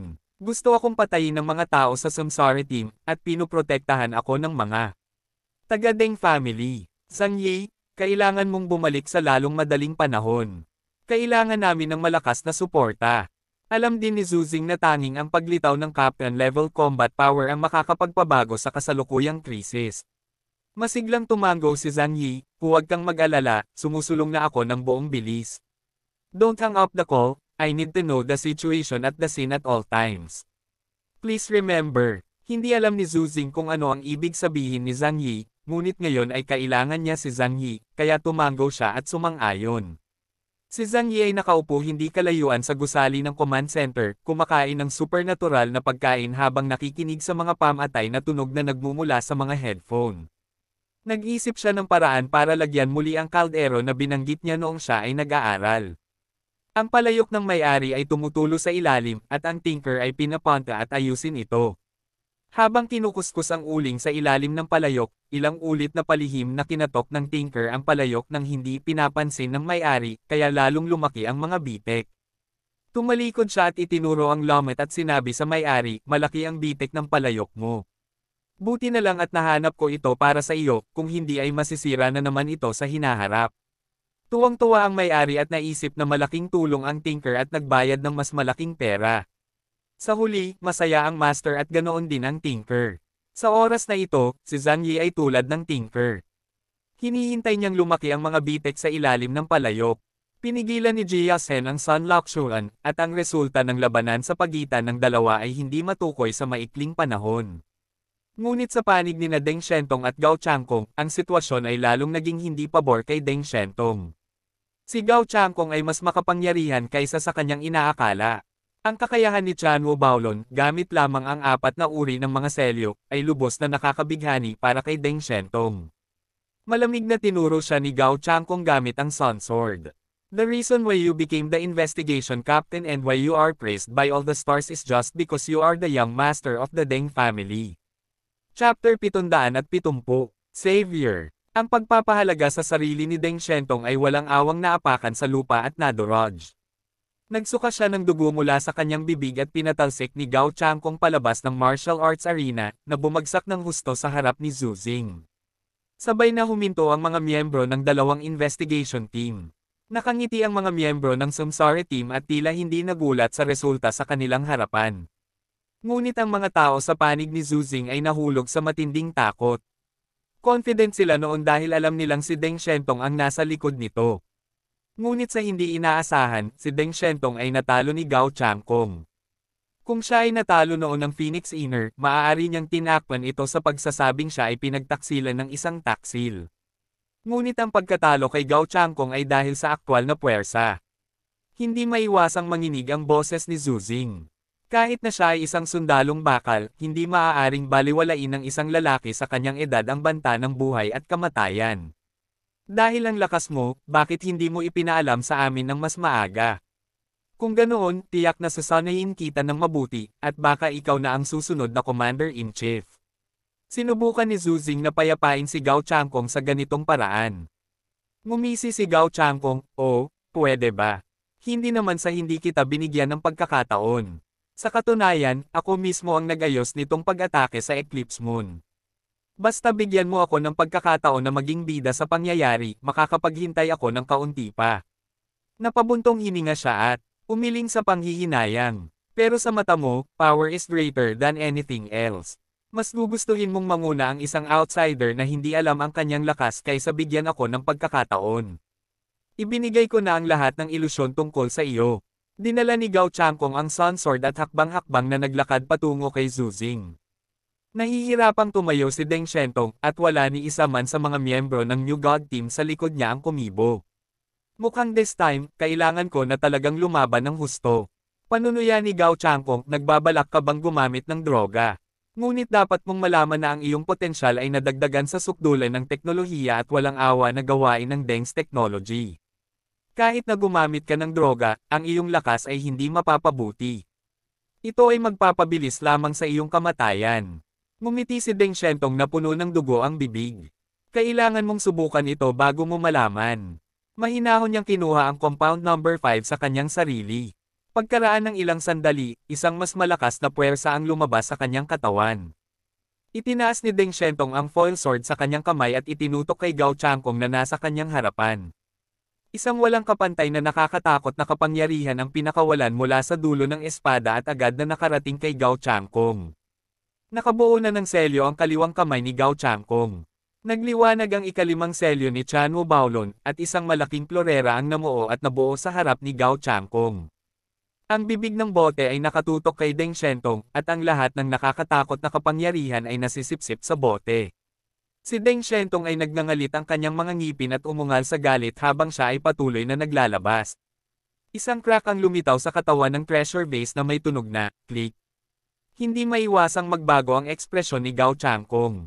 Kahit na maisip niya ang lahat ng paraan ng pag-atake at pamamaraan ni Deng Xiaotong, kapag ang isang kapitan ay nagsimulang lumaban para sa kanyang buhay, hindi niya ito kakayanin ng mahinahon. Fudo Mairo. Sumigaw si Gao Changkong, at isang malaking anino ni Fudo Mingwang ang lumitaw sa kanyang likuran, na nakabuka ang kanyang mga braso upang protektahan siya ng mahigpit sa gitna ng kanyang yakap. Ang Florera ay hindi nakayanan ang kapangyarihan ng supernatural na kapangyarihan ni Deng at sumabog na may kakilakilabot na enerhiya na lumalabas. Ang buong palapag ng gusali ay hinalo ng enerhiyang ito. Nabasag ang bulletproof na salamin na tumatakip sa labas ng sahig at naisugod sa labas ng shockwave. Maging ang marami sa mga gusali sa loob ng gusali ay nawasak. Sa ganitong paraan, malinaw ang larangan ng paningin, at lahat ng mga eksena ay makikita ni Zhang Yi sa di kalayuan. Nakita niya si Gao Changkong na napaatras ng isang dosenang hakbang, damaloy ang dugo mula sa kanyang bibig. Ang mga mata ni Deng Xiaotong ay dilat sa galit, ang kanyang mga mata ay duguan, at siya ay nagsuka ng isang pool ng dugo. Hindi masyadong maganda ang kanyang kalagayan sa mga oras na ito. Ang dalawang kapitan ay lumaban ng talo-talo. Dahan-dahang tumayo si Zhang Yi. Akin na. Ang bayani sa kwento ay palaging lilito muli sa pinakakritikal na sandali, pinipihit ang tubig mula sa pagbagsak at pinipigilan ang gusali mula sa pagbagsak. Hawak ang Holy Inquisition sa kanyang kanang kamay, humakbang siya ng isang hakbang pasulong at agad na nakarating sa labas ng gusali ng command center. Kaya lang, tahimik siyang lumulutang sa hangin. Isang masa ng itim na madilim na bagay ang bumalot sa banal na selyo sa kanyang kamay, tulad ng nagninangas na apoy ng kadiliman.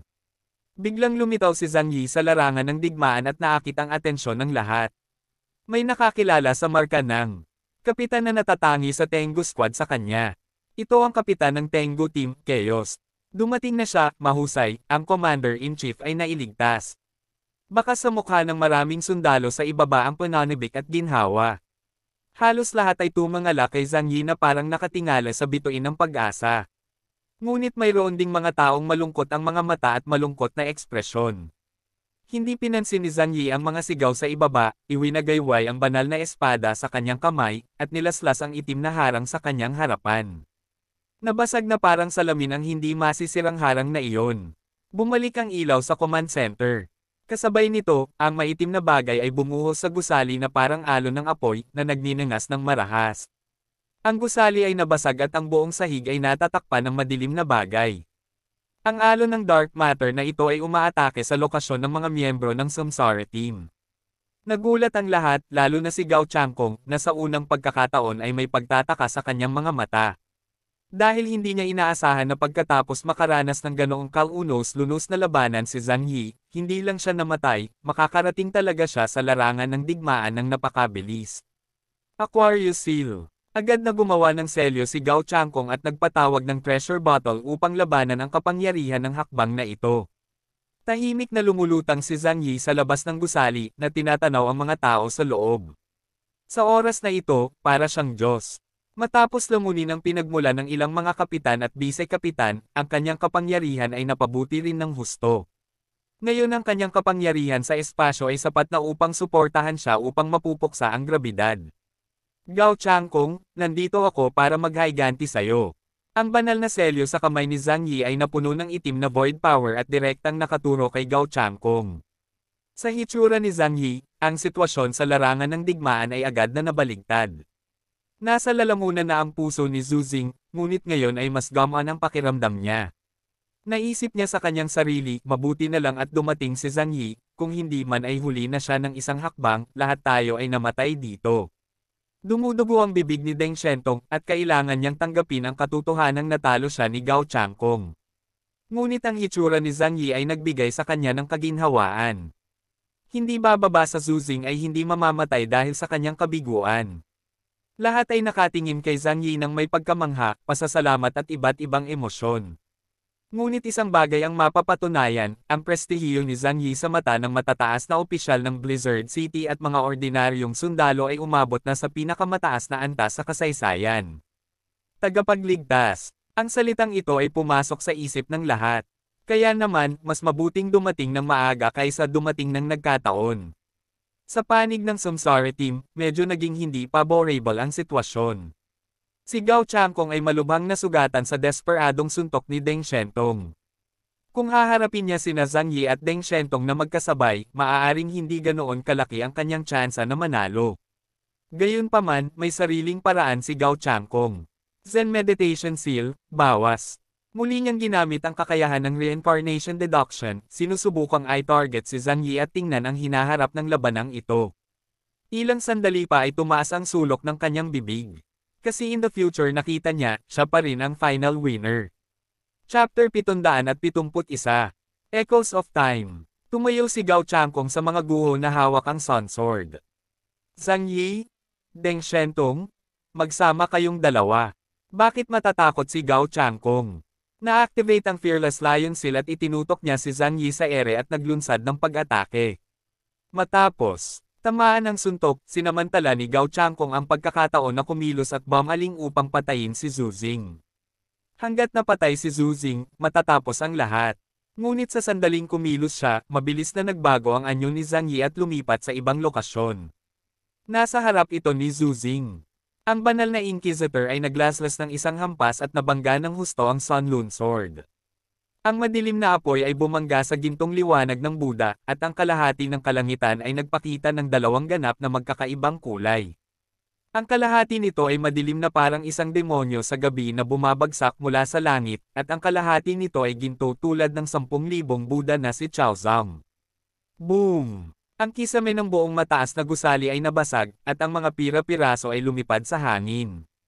Ang mga nakapaligid na dayuhan, ang antas ng Deputy Captain at mas mababa, ay hindi nakayanan ang malakas na puwersang ito, at sunod-sunod silang napatumba, na nakakalat sa buong command center.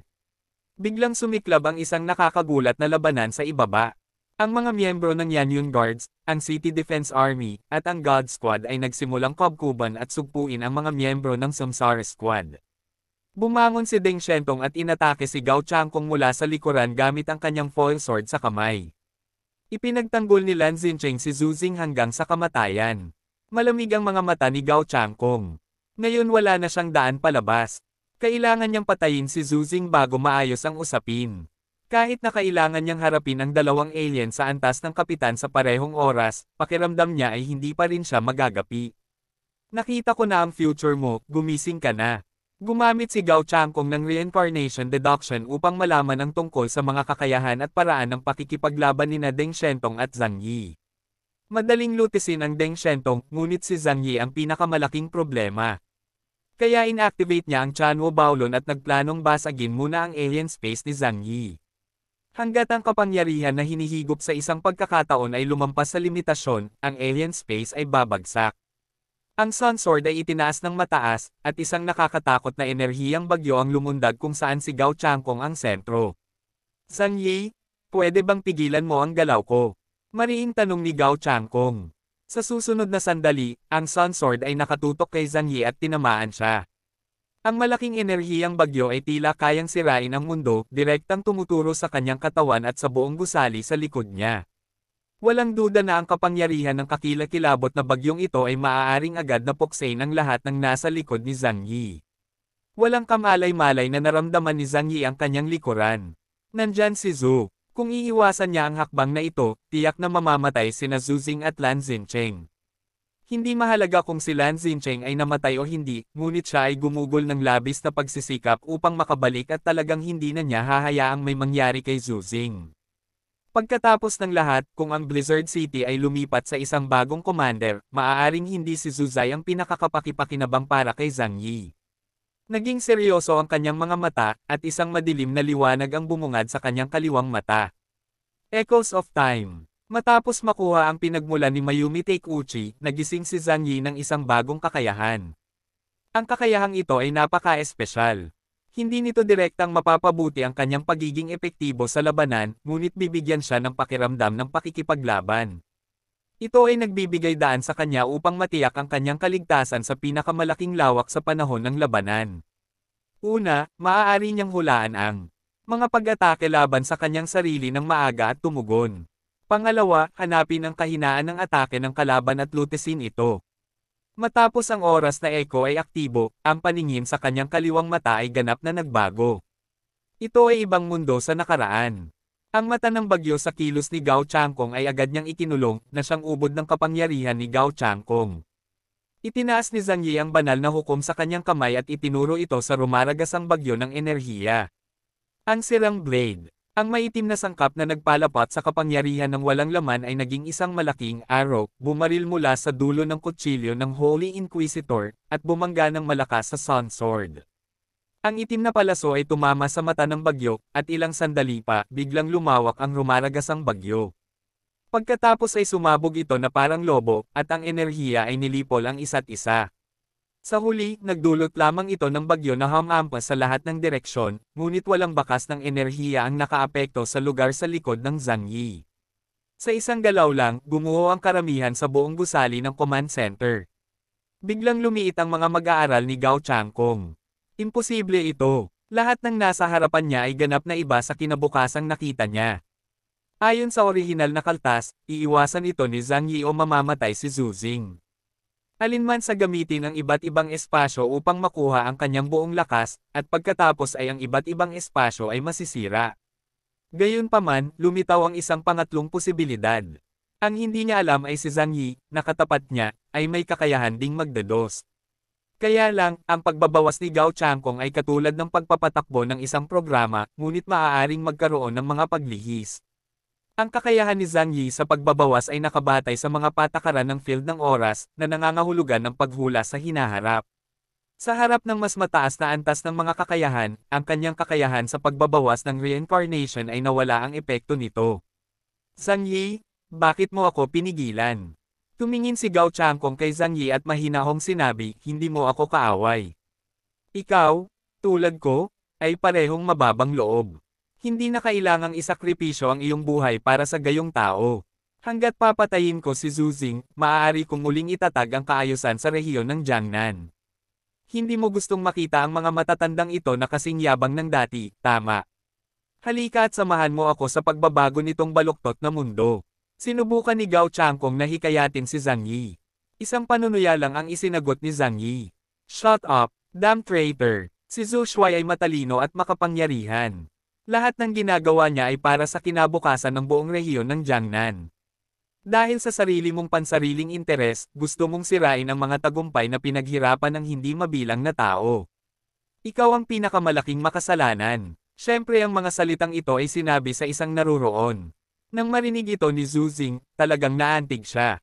Si Zhang Yi ay napakabuting tao. Hindi ko siya naintindihan noon, ngunit lumalabas na siya ay may napaka-inosente na puso. Nagpasya si Zhu Xing na kapag natapos na ang krisis na ito, dapat niyang sanayin ng mabuti si Zhang Yi. Tungkol naman kay Deng Shentong. Well, bagamat mayroon din siyang mga merito sa pag-escort, ang pagkatalo kay Gao Changkong ay hindi maiiwasang mauwi sa pagkawala ng mga puntos. Ngayon, si Zhang Yi na lang ang mayroon si Zhu Xing, isang mabuti at tapat na lalaki sa kanyang paningin. Bukod dito, tumingin si Zhang Yi kay Gao Changkong na kumikislap sa kanyang mga mata ang nakamamatay na layunin, nag-set up ka ng bitag para patayin ako sa Tianhai City. Kailangan kitang ipaghiganti. Ang pangungusap na ito ay tunay na. Taos puso. Alam ni Gao Changkong na hindi na niya makumbinsi si Zhang Yi, kaya tumigil siya sa pagsasalita ng walang kaparekan. Okay, tingnan natin kung sino ang huling tumawa. Ang Chanwo Baolun sa kanyang likuran ay nagniningning ng maliwanag, nakatingin kay Zhu Xing na may intensyong pumatay sa kanyang mga mata. Patayin. Tumalon siya patungo kina Zhang Yi at Deng Shentong para patayin sila. Nilabanan ni Gao Changkong ang isa laban sa dalawa, hindi man lang natalo. Ngunit ngayon, ang pinakamalaking problema niya ay hindi ang manalo kina Zhang Yi at Deng Shentong, kundi ang makalusot sa depensa ni Zhang Yi. Si Zhang Yi ay hindi isang estranghero na mahusay sa opensa. Sa panahon ngayon, mas mahusay niyang magagamit ang Power of the Void, pero pagdating sa close combat, hindi pa rin kasing husay ni Gao Changkong ang kanyang kakayahan. Gayunpaman, walang kinalaman si Gao Changkong sa kanya. Kaharap si Zhang Yi na may kapangyarihan ng kalawakan, ang lahat ng kanyang pag-atake ay maa-absorb at babalik din. Sa madaling salita, sina Gao Changkong at Zhang Yi ang bida sa labanang ito. Ngunit si Deng Shentong, na malubhang nasugatan, ay naging toyo. Ito ay nagpalungkot sa kanya, ngunit wala siyang magagawa tungkol dito. Mula sa isang nakakasakit at nagtatanggol na pananaw, pareho silang isang antas na mas mahusay kaysa sa kanya. Sa kabutihang palad, kasama si Zhang Yi, naging imposible para kay Gao Changkong na patayin si Zhu Xing. Chapter 772. The Great Destruction of Janloo. Ang napapanahong pagliligtas ni Zhang Yi ay nabigo sa layunin ni Gao Changkong na patayin si Zhu Xing. Ngayon ay pulala ng pulala ang sitwasyon para sa kanya. Hindi niya nalampasan ang depensa ni Zhang Yi, lalo na sa Time Echo, mahuhulaan ni Zhang Yi ang lahat ng paraan ng pag-atake niya. Ang Time Echo ay ang superior na kakayahan ng Zen Seal, na kayang pigilan ito sa lahat ng direksyon. Direkta nitong tinatakan ang kakayahan ng pagbabawas ni Gao Changkong. Hindi pa banggitin ang abnormal na kakayahan sa pagtatanggol ni Zhang Yi. Sa oras na ito, ang buong kapangyarihang panlaban ng Blizzard City ay nagtitipon dito. Hanggat naantala, ang Samsara team ay matatalo sa madaling panahon. Huminga ng malalim si Gao Changkong at nagpasyang isuko ang operasyon. Umuurong tayo. Sumigaw siya sa lahat ng miyembro ng Reincarnation Team sa pamamagitan ng sistema ng komunikasyon. Nang marinig ng mga miyembro ng pangkat ang mga salitang ito, hindi nila maiwasang malungkot ng kaunti.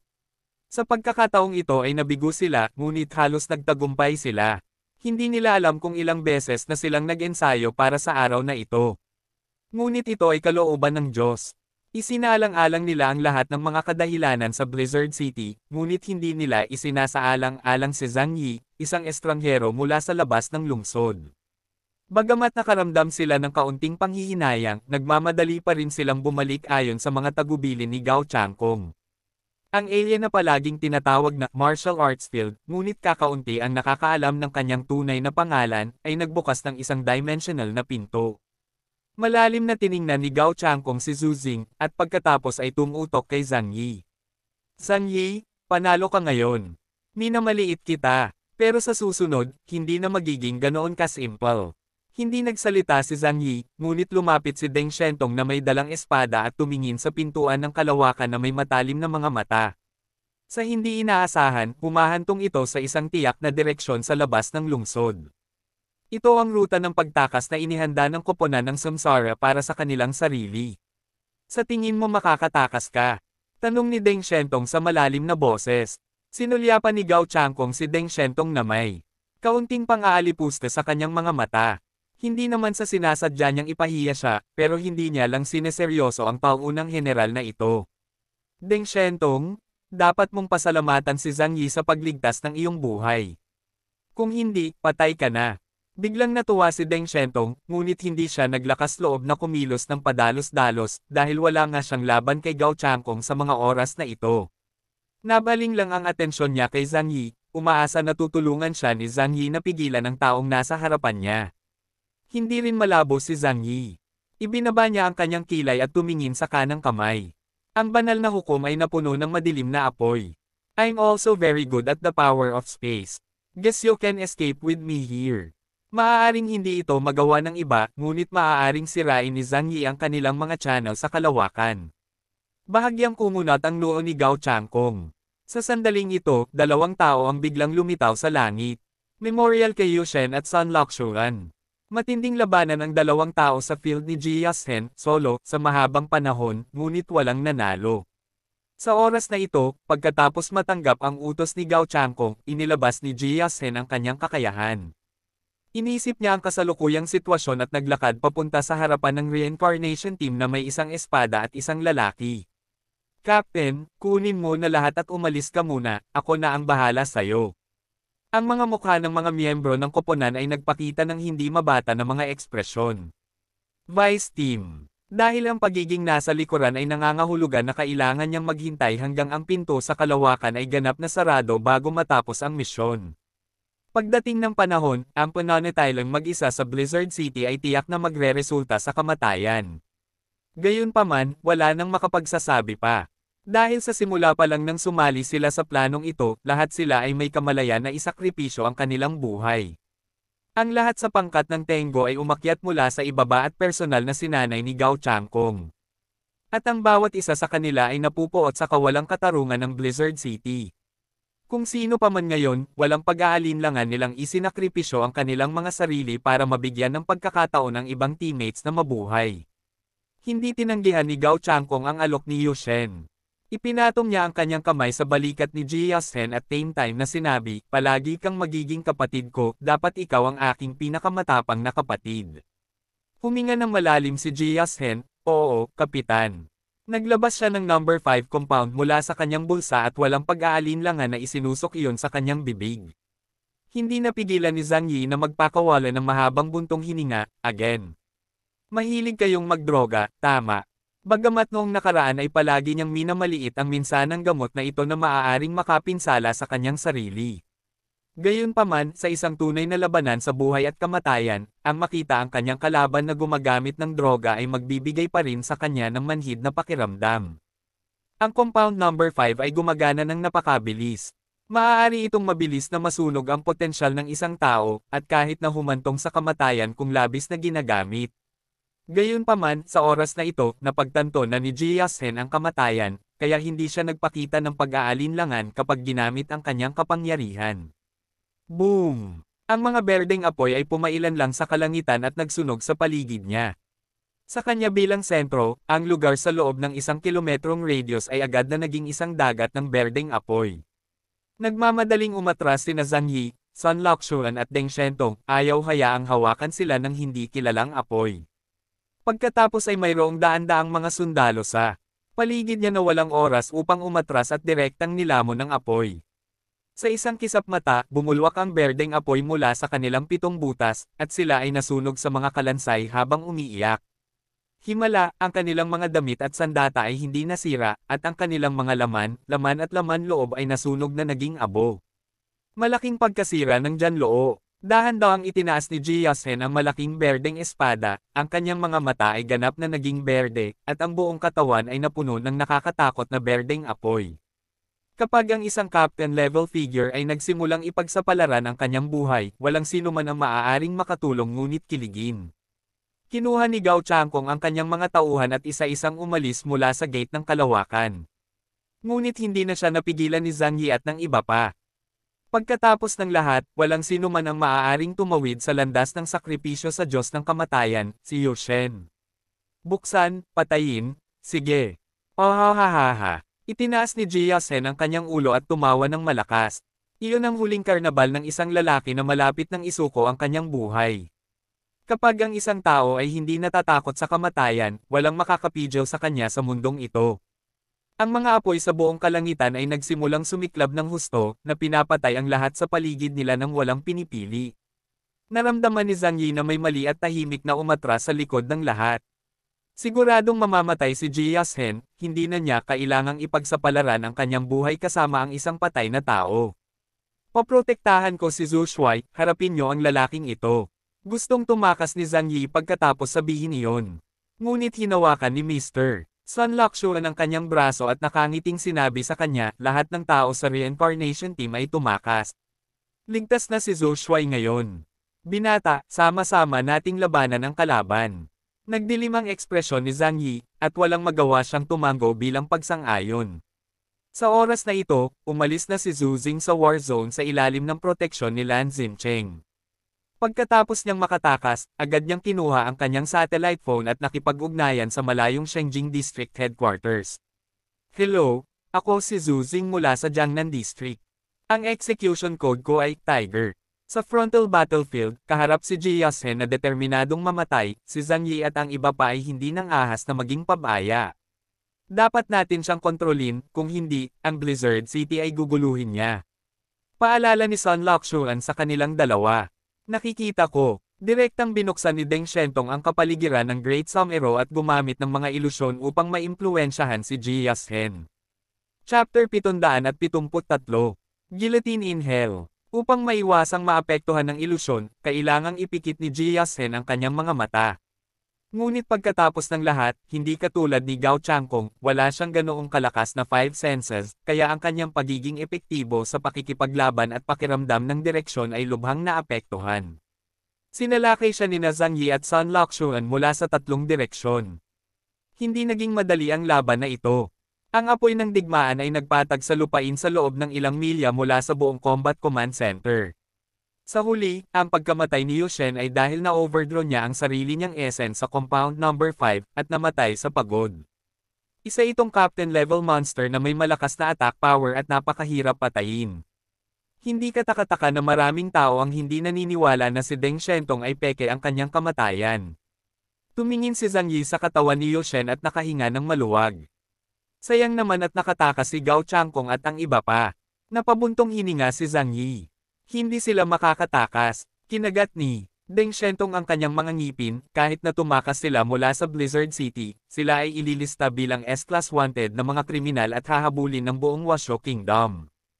Tiyak na mamamatay sila, sinabi ni Zhang Yi, ngunit sa lakas ni Gao Changkong, napakahirap na patayin siya. Napaka-abnormal ng kakayahan ni Gao Changkong, bagamat ang kanyang kakayahan sa pagbabawas ay malayo sa paghula sa hinaharap. Gayunpaman, maaari niyang gamitin ang kapangyarihang ito ng maraming beses sa labanan at pagbutihin ang kanyang lakas ng mas mabilis kaysa sa mga ordinaryong tao. Lalo na kapag ang isang tiyak na tao ay napili bilang target, ang nakatarget na pagsasanay ay maaaring isagawa. Kasama ng 6 na makapangyarihang seal ni Chanwo Baolon, ang kapangyarihang taglay niya ay medyo nakakatakot kahit sa mga kapitan. Nagmuni-muni si Zhang Yi, 9,200 lang ang supernatural power index ni Deng Shentong, kaya dapat nasa 9,600 lang si Gao Changkong. Siya dapat ang alien na pinakamalapit sa antas ng Epsilon sa kasalukuyan. Sa puntong ito, idinagdag niya, maliban sa akin. Habang nagkukwentuhan silang tatlo, galing sa di kalayuan ang boses ni Zhu Xing. Huwag kang mag-alala, hindi siya makakatakas. Tumingin si Zhang Yi. Bagamat mukhang medyo pagod si Zhu Xing, hindi siya nasugatan dahil sa magandang proteksyon ng lahat. Aksidente lang siyang napapikit ng umatras at nalagyan ng benda ang braso. Hindi napigilan ni Zhang Yi na magtanong, mayroon ka pa bang backup plans? Ngumiti si Zhu Xing at sinabing, syempre. Itinaas niya ang ulo at tumangala sa langit. Dapat siyang mamatay. Hindi alam ni Zhang Yi kung saan nakuha ni Zhu Xing ang kanyang tiwala. Kung hindi siya dumating sa oras, si Zhu Xing ay napatay na ni Gao Changkong. Ngayon ay lumalabas siya na mukhang confident. Ngunit sa sandaling ito, biglang narinig ni Zhang Yi ang tunog ng mga kadena na kinakaladkad. Hindi naiwasang sundan nila ni Deng Shentong ang tunog. Biglang napuno ng ambon ang hangin, at ang tunog ng mga tanikala ay palapit ng palapit. Mula sa ambon, 2 kadena na bakal ang lumitaw, ang isang itim na itim at ang isa ay purong puti. Unti-unti silang nagbago mula sa anyo hanggang sa walang anyo at mabilis na kumalat patungo sa harapan. May aura ng kamatayan na kumakalat sa paligid ng mga tanikala. Ito ay nakakatakot, at nagpaparamdam sa mga tao ng takot mula sa kaibuturan ng kanilang mga kaluluwa.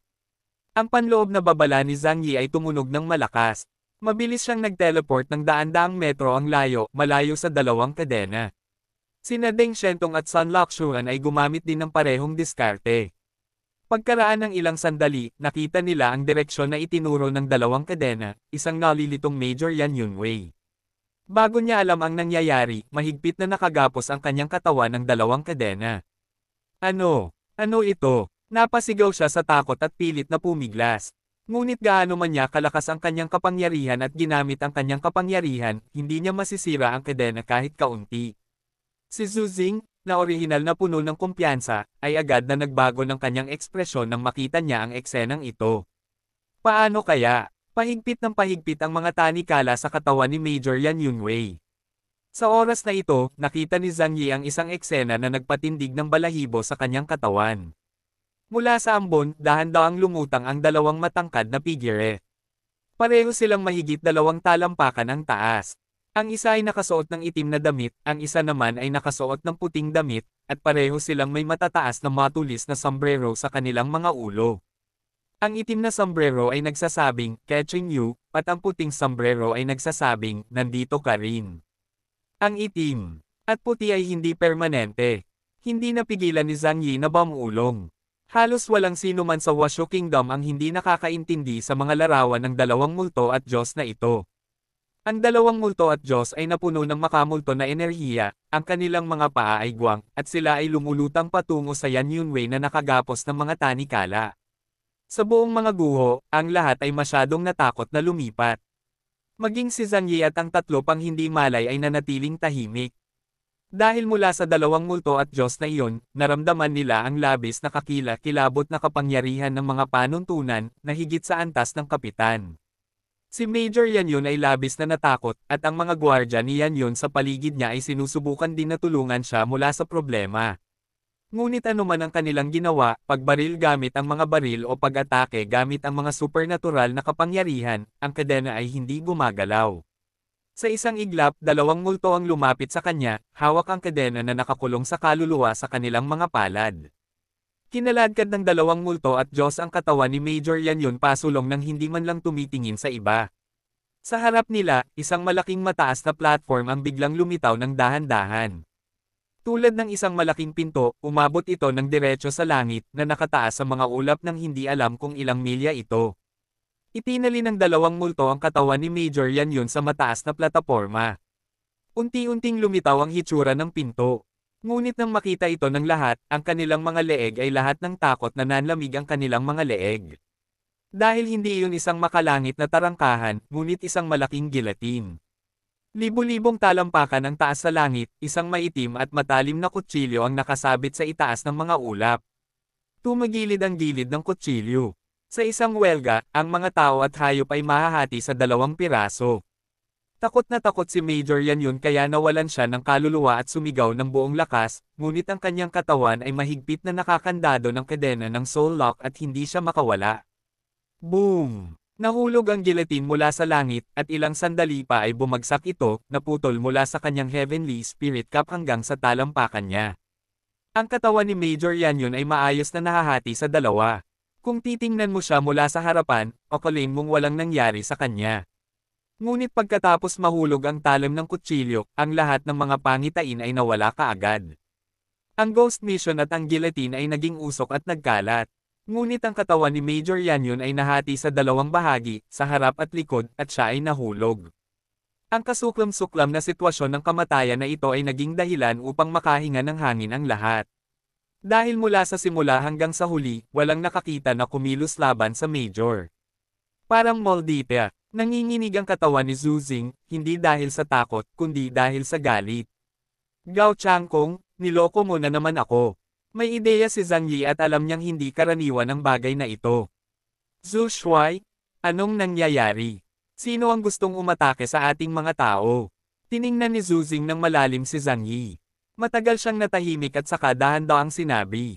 Hiniling ko sa taong mula sa Shengjing District na tulungan akong patayin ang taksil na si Gao Changkong. Ito ang kanyang kakayahan, Hell's Guillotine. Kahit sinong target niya ay tiyak na papatayin. Isa itong mortal na panuntunan. Sa puntong ito, naggalit siya ng ngipin at sinabing, Dam Gao Changkong, malamang nahulaan niya ang lahat ng ito. Talagang nakatakas siya. Chapter 774. Media. Ang pangyayaring ito ay lubos na nakaantig kay Zhang Yi. Ayon sa mga alingaw-ngaw, ang estranghero sa antas ng Epsilon. Sa Shengjing ay may kakayahang habulin ang mga tao ng libu-libong milya ang layo. Ngunit ito ang unang pagkakataon na nakita niya ito ng sarili niyang mga mata. Gayunpaman, ang hindi niya inaasahan ay ang kakayahan ng Hell's Guillotine ay magiging isang malaking pagkakamali kapag nakita niya ito sa unang pagkakataon. Nagulat siya sa katakutin ng gilatin sa impyerno dahil ang kapangyarihan ng mga alituntunin ay nagparamdam sa kanya ng matinding takot. Naisip ni Zhang Yi sa kanyang isipan kung makulong siya ng ganitong uri ng kapangyarihan, posible bang makatakas. Gayunpaman, mula sa praktikal na pananaw, orihinal na binalak ni Zhu Xing na gamitin ang gilatin sa impyerno upang patayin si Gao Changkong, ngunit inilihis ni Gao Changkong gamit ang ilang paraan. Sa madaling salita, para makamit ang siguradong pagpatay sa Hell's Guillotine, dapat matugunan ang ilang kondisyon. Si Zhang Yi ay nakaramdam ng kaunting pagbabantay sa kanyang puso. Mukhang dapat niyang pakitunguhan ng mabuti ang lahat ng kahilingan ng Blizzard City, lalo na ang hindi pagbibigay ng kanyang mga personal na gamit sa kabilang partido. Baka sa hinaharap, iyon ang magiging sandata ng Blizzard City laban sa kanya. Nagalit at nagsisisi si Zuzing, ngunit sa parehong oras ay natutuwa siya na nakaligtas siya ng hindi nasaktan. Tumingin siya kay Zhang Yi, ang kanyang mga mata ay puno ng pasasalamat at pagpapahalaga. Zhang Yi, salamat sa iyo sa pagkakataong ito. Kung hindi ka dumating sa kritikal na sandali, may nangyari sa ating lahat. Tumingin sina Sun Laoxuan at Deng Shentong kay Zhang Yi, puno rin ng pasasalamat ang kanilang mga mata. Kahit kasing proud si Deng Shentong, hindi siya nagalit dahil ninakaw ni Zhang Yi ang limelight. Pagkatapos ng lahat, si Zhang Yi ang kanilang tagapagligtas. Lihim na ngumiti si Zhang Yi sa kanyang puso at mapagpakumbaba na sinabi sa kanyang mukha, ginawa ko lang ang dapat gawin ng isang mamamayan ng Jiangnan Region. Si Zhu Xing ay lubos na nasisiyahan sa saloobin ni Zhang Yi. Nakaisip na siya ng isang daang paraan para i-promote si Zhang Yi. Pero sa ngayon, may iba pa silang dapat harapin. Pagkatapos ng labanan, sumugod ang mga pinuno ng iba't ibang unit at departamento sa Blizzard City at ipinahayag ang kanilang katapatan kay Zhu Xing. Zhu Shuai? Okay ka lang. Great. The moment I heard about the rebellion in the command center, I was so anxious. Natatakot lang ako na may mangyari sa iyo na hindi inaasahan. Wu, Zhu Shuai? Nag-aalala ako sa'yo. Ang grupong ito ng mga tao ay walang epekto noong sila ay nagsimulang mag-away, ngunit ngayon ay mayroon pa rin silang paraan upang iiyak ang ama at ina. Hindi naman kasi bobo ang puso ng lahat. May traidor sa Blizzard City, at tiyak na hindi susuko si Zhu Xing. Dapat niyang aktibong dumistansya ang kanyang sarili sa Samsara team sa oras na ito upang maprotektahan ang kanyang sarili. Kinusat-kusot ni Zhu Xing ang kanyang mga mata at sinulyapan ang lahat ng naruroon. Narito ang mga matataas na opisyal na ito mula sa Blizzard City, ngunit ang ilan sa kanila ay dapat na nakikipagsabuatan sa Samsara team.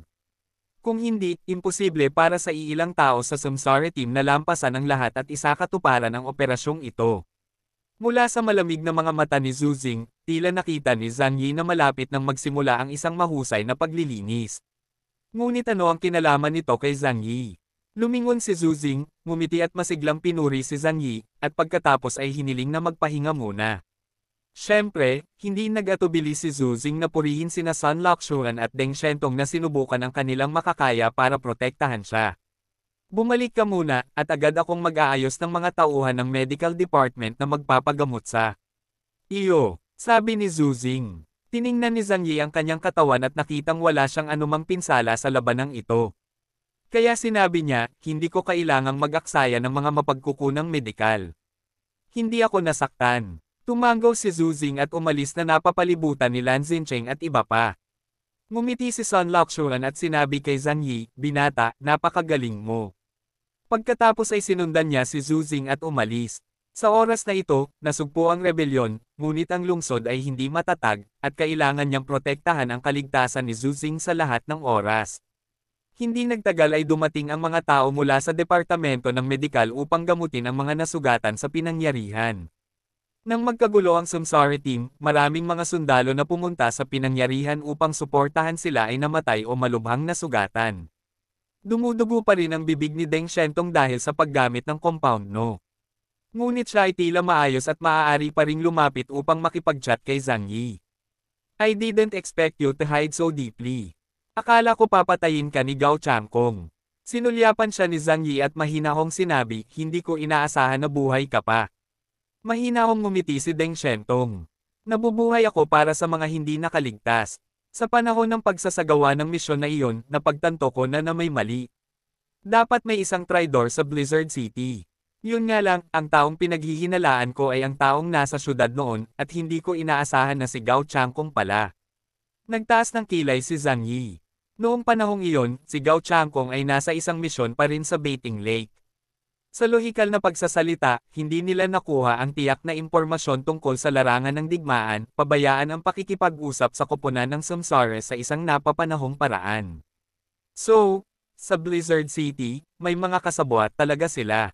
Huminga ng malalim si Zhang Yi, nakita na niya na may paparating na major purge.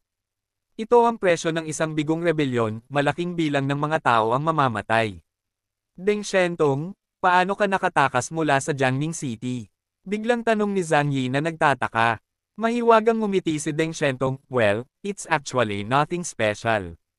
Pinaikit niya ang kanyang mga mata at mahinang nagsabi, ito ay isang blind trick lang. Hindi niya ipinaliwanag ng detalyado, ngunit halos nahulaan na ni Zhang Yi ang kanyang pamamaraan. Ang kakayahan ni Deng Shentong, ang Summero Illusion, ay maaaring gumamit ng liwanag upang kontrolin ang paningin ng mga tao, sa gayon ay nakakaapekto sa limang pandama.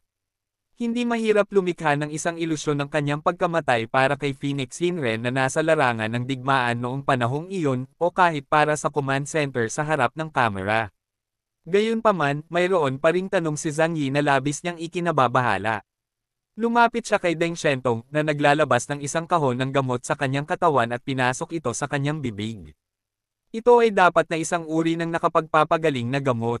Gaano karami ang alam mo tungkol sa mga kakayahan ni Epsilon sa Shengjing? Nagtanong si Zhang Yi tungkol sa kakayahan ng taong iyon. Siya ay isang napaka-steady na tao, at siya ay maingat sa anumang bagay na maaaring pumatay sa kanya. Kakaibang tumingin sa kanya si Deng Shentong, paano ko malalaman? Sa tingin mo ba ay madaling ipaalam sa iyo ng mga tao ang ganoong mahalagang bagay? Zhang Yi daw, sa tingin mo hindi ba nakakatakot? Kung ikaw ang nakakulong sa black and white kanina, sa tingin mo makakatakas ka. Hindi maiwasang kiligin si Deng Shentong nang maisip niya ang eksenang kanina lang. Huwag ka nang masyadong mag-isip. Hanggat tapat ka at huwag mong tularan ang Gao Changkong na iyon, hindi babagsak sa iyo ang bagay na ito. Labis na hindi nasisiyahan si Zhang Yi nang marinig niya ang sagot ni Deng Shentong. Parang hindi mo rin alam ang pamilya Deng. Biglang naging malungkot si Deng Shentong. Agad na tumitig si Zhang Yi, ano ang tinitingnan mo? Niligtas ko ang buhay mo ngayon lang. Ganito ba ang ugali mo sa iyong tagapagligtas? Saglit na hindi nakaimik si Deng Shentong, ngunit ng pag-isipan niyang mabuti, talagang iniligtas ni Zhang Yi ang kanyang buhay. Hinawakan niya ito ng matagal at dahan-dahang sinabi, anyway, I guess it should be something similar to a head dropong spell or a curse. It must require something as a medium. Sa makatwid, mag-ingat sa mga bagay sa paligid mo. Chapter 775. Flinem. Pagkasabi nito ni Deng Shentong, may lumapit kaagad sa medical team. Ang pamilya Deng ay may sariling mga medikal na kawani na dumating upang suriin ang katawan ni Deng Shentong.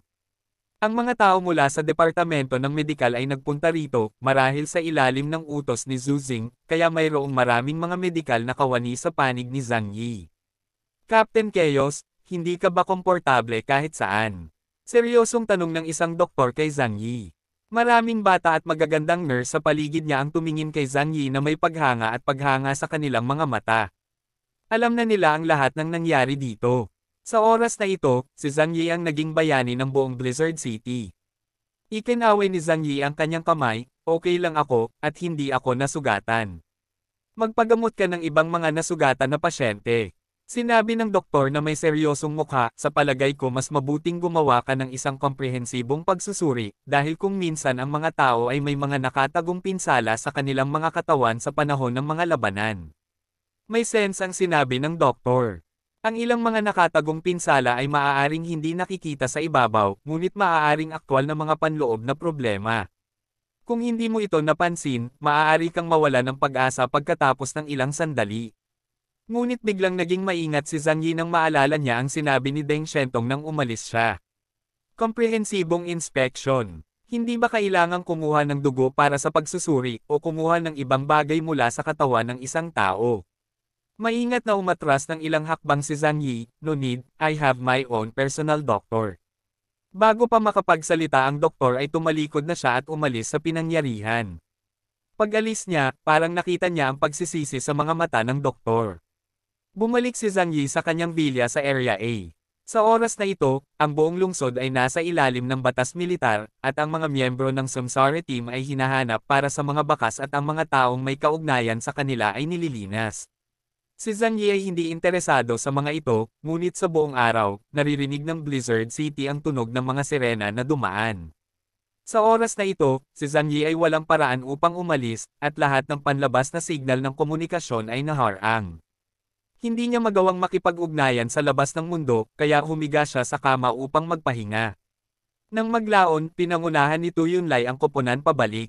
Pagkatapos magpahinga, bumalik din ang Tengu team sa Blizzard City. Pagkabalik nila ay agad silang nakiisa sa operasyon para puksain ang mga rebeldeng walang tigil. Pagkatapos ng lahat, ang ilang mga tao ay may mga pribadong sundalo, at dapat silang gumamit ng puwersa kapag pinipigilan sila. Pagkatapos ng ilang investigasyon, mabilis na natuklasan kung sino ang nakipagsabuatan sa Samsara team. Napakalaki ng Blizzard City, at ang populasyon ng 2 milyon ay nahahati sa mahigpit na antas. Hindi mahirap malaman kung anong uri ng mga tao ang makikipag-ugnayan sa Samsara team. Bumalik din si Bailey Changqing sa Blizzard City. Nakuha niya ang orihinal na kapangyarihan ni Dagong Yanjin at iniligtas ang kanyang buhay na pumihil sa kanya na magdusa sa parehong kapalaran bilang bayan Jianwu. Pagkabalik ni Bailey Changqing, agad siyang pumunta sa bahay ng dati niyang pinuno ng squad na si Wu Zhenggeng. Nang magsimula ang rebelyon, siya ang nagdisarmahan sa alert system ng command center para sa Samsara team. Si Wu Zhenggeng ay nasa bahay, nagbibigay ng gamot sa kanyang anak sa kama ng ospital, habang ang kanyang asawa ay nakikipagdaldalan sa kanyang tabi na may pag-aalala sa kanyang mukha. There's such a big thing happening in the city. It won't affect our family, right? Matanda Wu, bakit hindi ka bumalik kaagad para maiwasan ang pagsisi sa iyo ng amo mamaya? Hindi tumugon si Wu Zhenggeng sa pagmamaktol ng kanyang asawa. Ngumiti lang siya at tumingin sa anak sa kama, sabay subo ng milk powder. Ang kanyang anak ay may congenital heart disease na nagdulot ng mga komplikasyon pagkatapos ng katapusan ng mundo. Mahigit kalahating taon na siyang paralisado sa kama. Kahit kumakain, puro liquid food lang ang nakakain ko. Si Bailey Changqing ay dumating dito mag-isa. Wala siyang kasama. Nais lang niyang bigyan ng huling dignidad ang dating matandang kasama at pinuno ng squad na ito. Binuksan ni Bailey Changqing ang pinto at pumasok na puno ng galit ang mukha. Nang makita ito ng asawa ni Wu Zhenggeng, natakot siya kaya mabilis siyang tumayo at hindi alam kung ano ang sasabihin. Mahinahong sinabi ni Wu Zhenggeng, pumunta siya upang makita ako. Lumapit siya kay Bailey Changqing na may ngiti at nagsusumamo na sinabi, maaari ba akong magsabi sa iyo ng ilang salita bago ako sumama sa iyo? Matigas na tumango si Bailey Changqing. Ipinaliwanag ni Wu Zhenggeng ang kanyang asawa sa kanyang harapan. Sa oras na ito, napagtanto ng kanyang asawa na may mali at hindi nagtagal ay nagsimulang umiyak. Walang pakialam si Bailey Changqing dito, galit lang ang nasa puso niya. Matapos ipaliwanag ni Wu Zhenggeng ang lahat ng ito, nag-walk out sila ni Bailey Changqing. Bakit? Tinitigan siya ni Bailey Changqing. Bakit gusto mong maging taksil? Sagutin mo ako. Itinaas ni Wu Zhenggeng ang kanyang ulo at tumingin sa malaking lalaki sa kanyang harapan at bumantong hininga. Bata ka pa at pwede ka pang mangarap. Pero kung kaedad ko ka at kailangan mo ng pera ang asawa at mga anak mo, maiintindihan mo ako. Buong buhay ko pinaghirapan ko ang mga taong nasa itaas ko, pero sa huli, hindi ko man lang masuportahan ang asawa at mga anak ko. Sabihin mo, may dahilan pa ba ako para magsikap para sa kanila? Sa pagharap sa pagtatanong ni Wu Zhenggeng, biglang hindi alam ni Bailey Changqing kung ano ang sasabihin. Kung bago ang katapusan ng mundo, sa orihinal na kakayahan ni Wu Zhenggeng, lalo pa ang pagsuporta sa kanya, tiyak na maibibigay niya sa kanyang asawa at mga anak ang magandang kalagayan sa pamumuhay. Ngunit ngayon na ang katapusan ng mundo. Ang buhay ng tao ay parang isang piraso ng damo, at ang pagnanais na manatiling buhay ay isang malaking luho sa sarili nito. Kahit evergreen siya, kailangan pa rin niyang magsikap para magkaroon ng 3-bedroom apartment sa Area A. Nang makita ito ni Wu Zhenggeng, bumantong hininga siya at iniunat ang kanyang mga kamay, manalo o matalo, wala akong masabi. Sana lang pagkatapos nilang dalawa ay mamatay, mailibing na ang kanilang mga katawan kasama ko. Walang mabangis na aso sa labas ngayon, kaya hindi mo kailangang mag-alala kung kakainin mo ito kung ibabaon mo ito sa nyebe, di ba? Bigla siyang tumawa ng mapaglaro. Mga ugat sa mukha ni Bailey Changqing. I-click. Nilagyan niya ng posa si Wu Zhenggeng at sinabi sa isang matatag ngunit mabagal na tono, huwag kang mag-alala, aalagaan ko silang mabuti pagkatapos mong umalis. Sa mga mata ni Wu Zhenggeng, isang kislap ng liwanag ang lumitaw mula sa kulay abo ng kawalan ng pag-asa. Bailey, ikaw. Hindi siya umiyak noong siya ay hinuli, ngunit ngayon siya ay nasakal ng hikbi. Nagsasabi ka ba ng totoo? Tumango si Bailey Changqing, alam mo, hindi ako nagsisinungaling. Umiyak si Wu Zhenggeng at ngumiti, okay, salamat, salamat. Hanggat mabubuhay ng maayos ang kanyang asawa at mga anak, wala siyang alalahanin tungkol sa kamatayan. Ang parehong sitwasyon ay nangyayari sa buong Blizzard City. Ang paghihimagsik ng Samsara team ay kinasangkutan ng napakaraming tao at napakalawak ng saklaw na ito ay nakakapanghina. Matapos makita ni Zhu Xing ang ulat, hindi niya maiwasang mapabuntong hininga na masyadong malalim ang layout ni Gao Changkong. Ginugol niya ang napakatagal na panahon sa pagsisikap na makakuha ng katanyagan at reputasyon, at pagkatapos ay ikinonekta ang maraming puwersa sa Blizzard City. Para lamang sa aksyon ngayon. Malamig na sumingot si Lan Xincheng at sinabing may malamig na mga mata, ang mga taong ito ay talagang may balak na magrebelde. Ang kanilang krimen ay hindi mapapatawad. Zhu Shuai, patayin silang lahat. Tiningnan siya ni Zhu Xing ng malalim. Patayin sila. Marami sa kanila ay mahalagang teknikal na tauhan, at karamihan sa kanila ay hindi nagkasala ng kamatayan. Sa karamihan, sila ay kasabwat lamang. Kung papatayin natin silang lahat, malaking kawalan ito sa Blizzard City. Ilang tao ba tayo? Sinabi ni Lan Xincheng, ngunit kung minsan kang nagtaksil, hindi ka na magagamit habang buhay. Ang pagpapanatili sa kanila ay isang nakatagong panganib din. Matagal na nag-isip si Zhu Xing at napabuntong hininga, ang mga tao ay mga halimaw na tapat sa kanilang sariling mga pagnanasa. Hindi sila maaaring ganap na sisihin sa pangyayaring ito. Ang mundo ang mali. Kahit linisin natin sila at palitan ng iba, hindi ba mangyayari ang katulad na sitwasyon? Sa huli, nagpasya si Zhu Xing na pangasiwaan ang insidente ng may kakayahang umangkop. Maliban sa ilang tao na sangkot sa pakikipagsabuatan sa Eclipse upang bitag ang mga miyembro ng Tengu Team at pinatay, karamihan sa iba ay nakatanggap ng medyo magaan na parusa. Ngunit sa pagkakataong ito, ang istruktura ng organisasyon ng mga pangunahing unit ng departamento ay sumailalim sa panibagong pagbabago.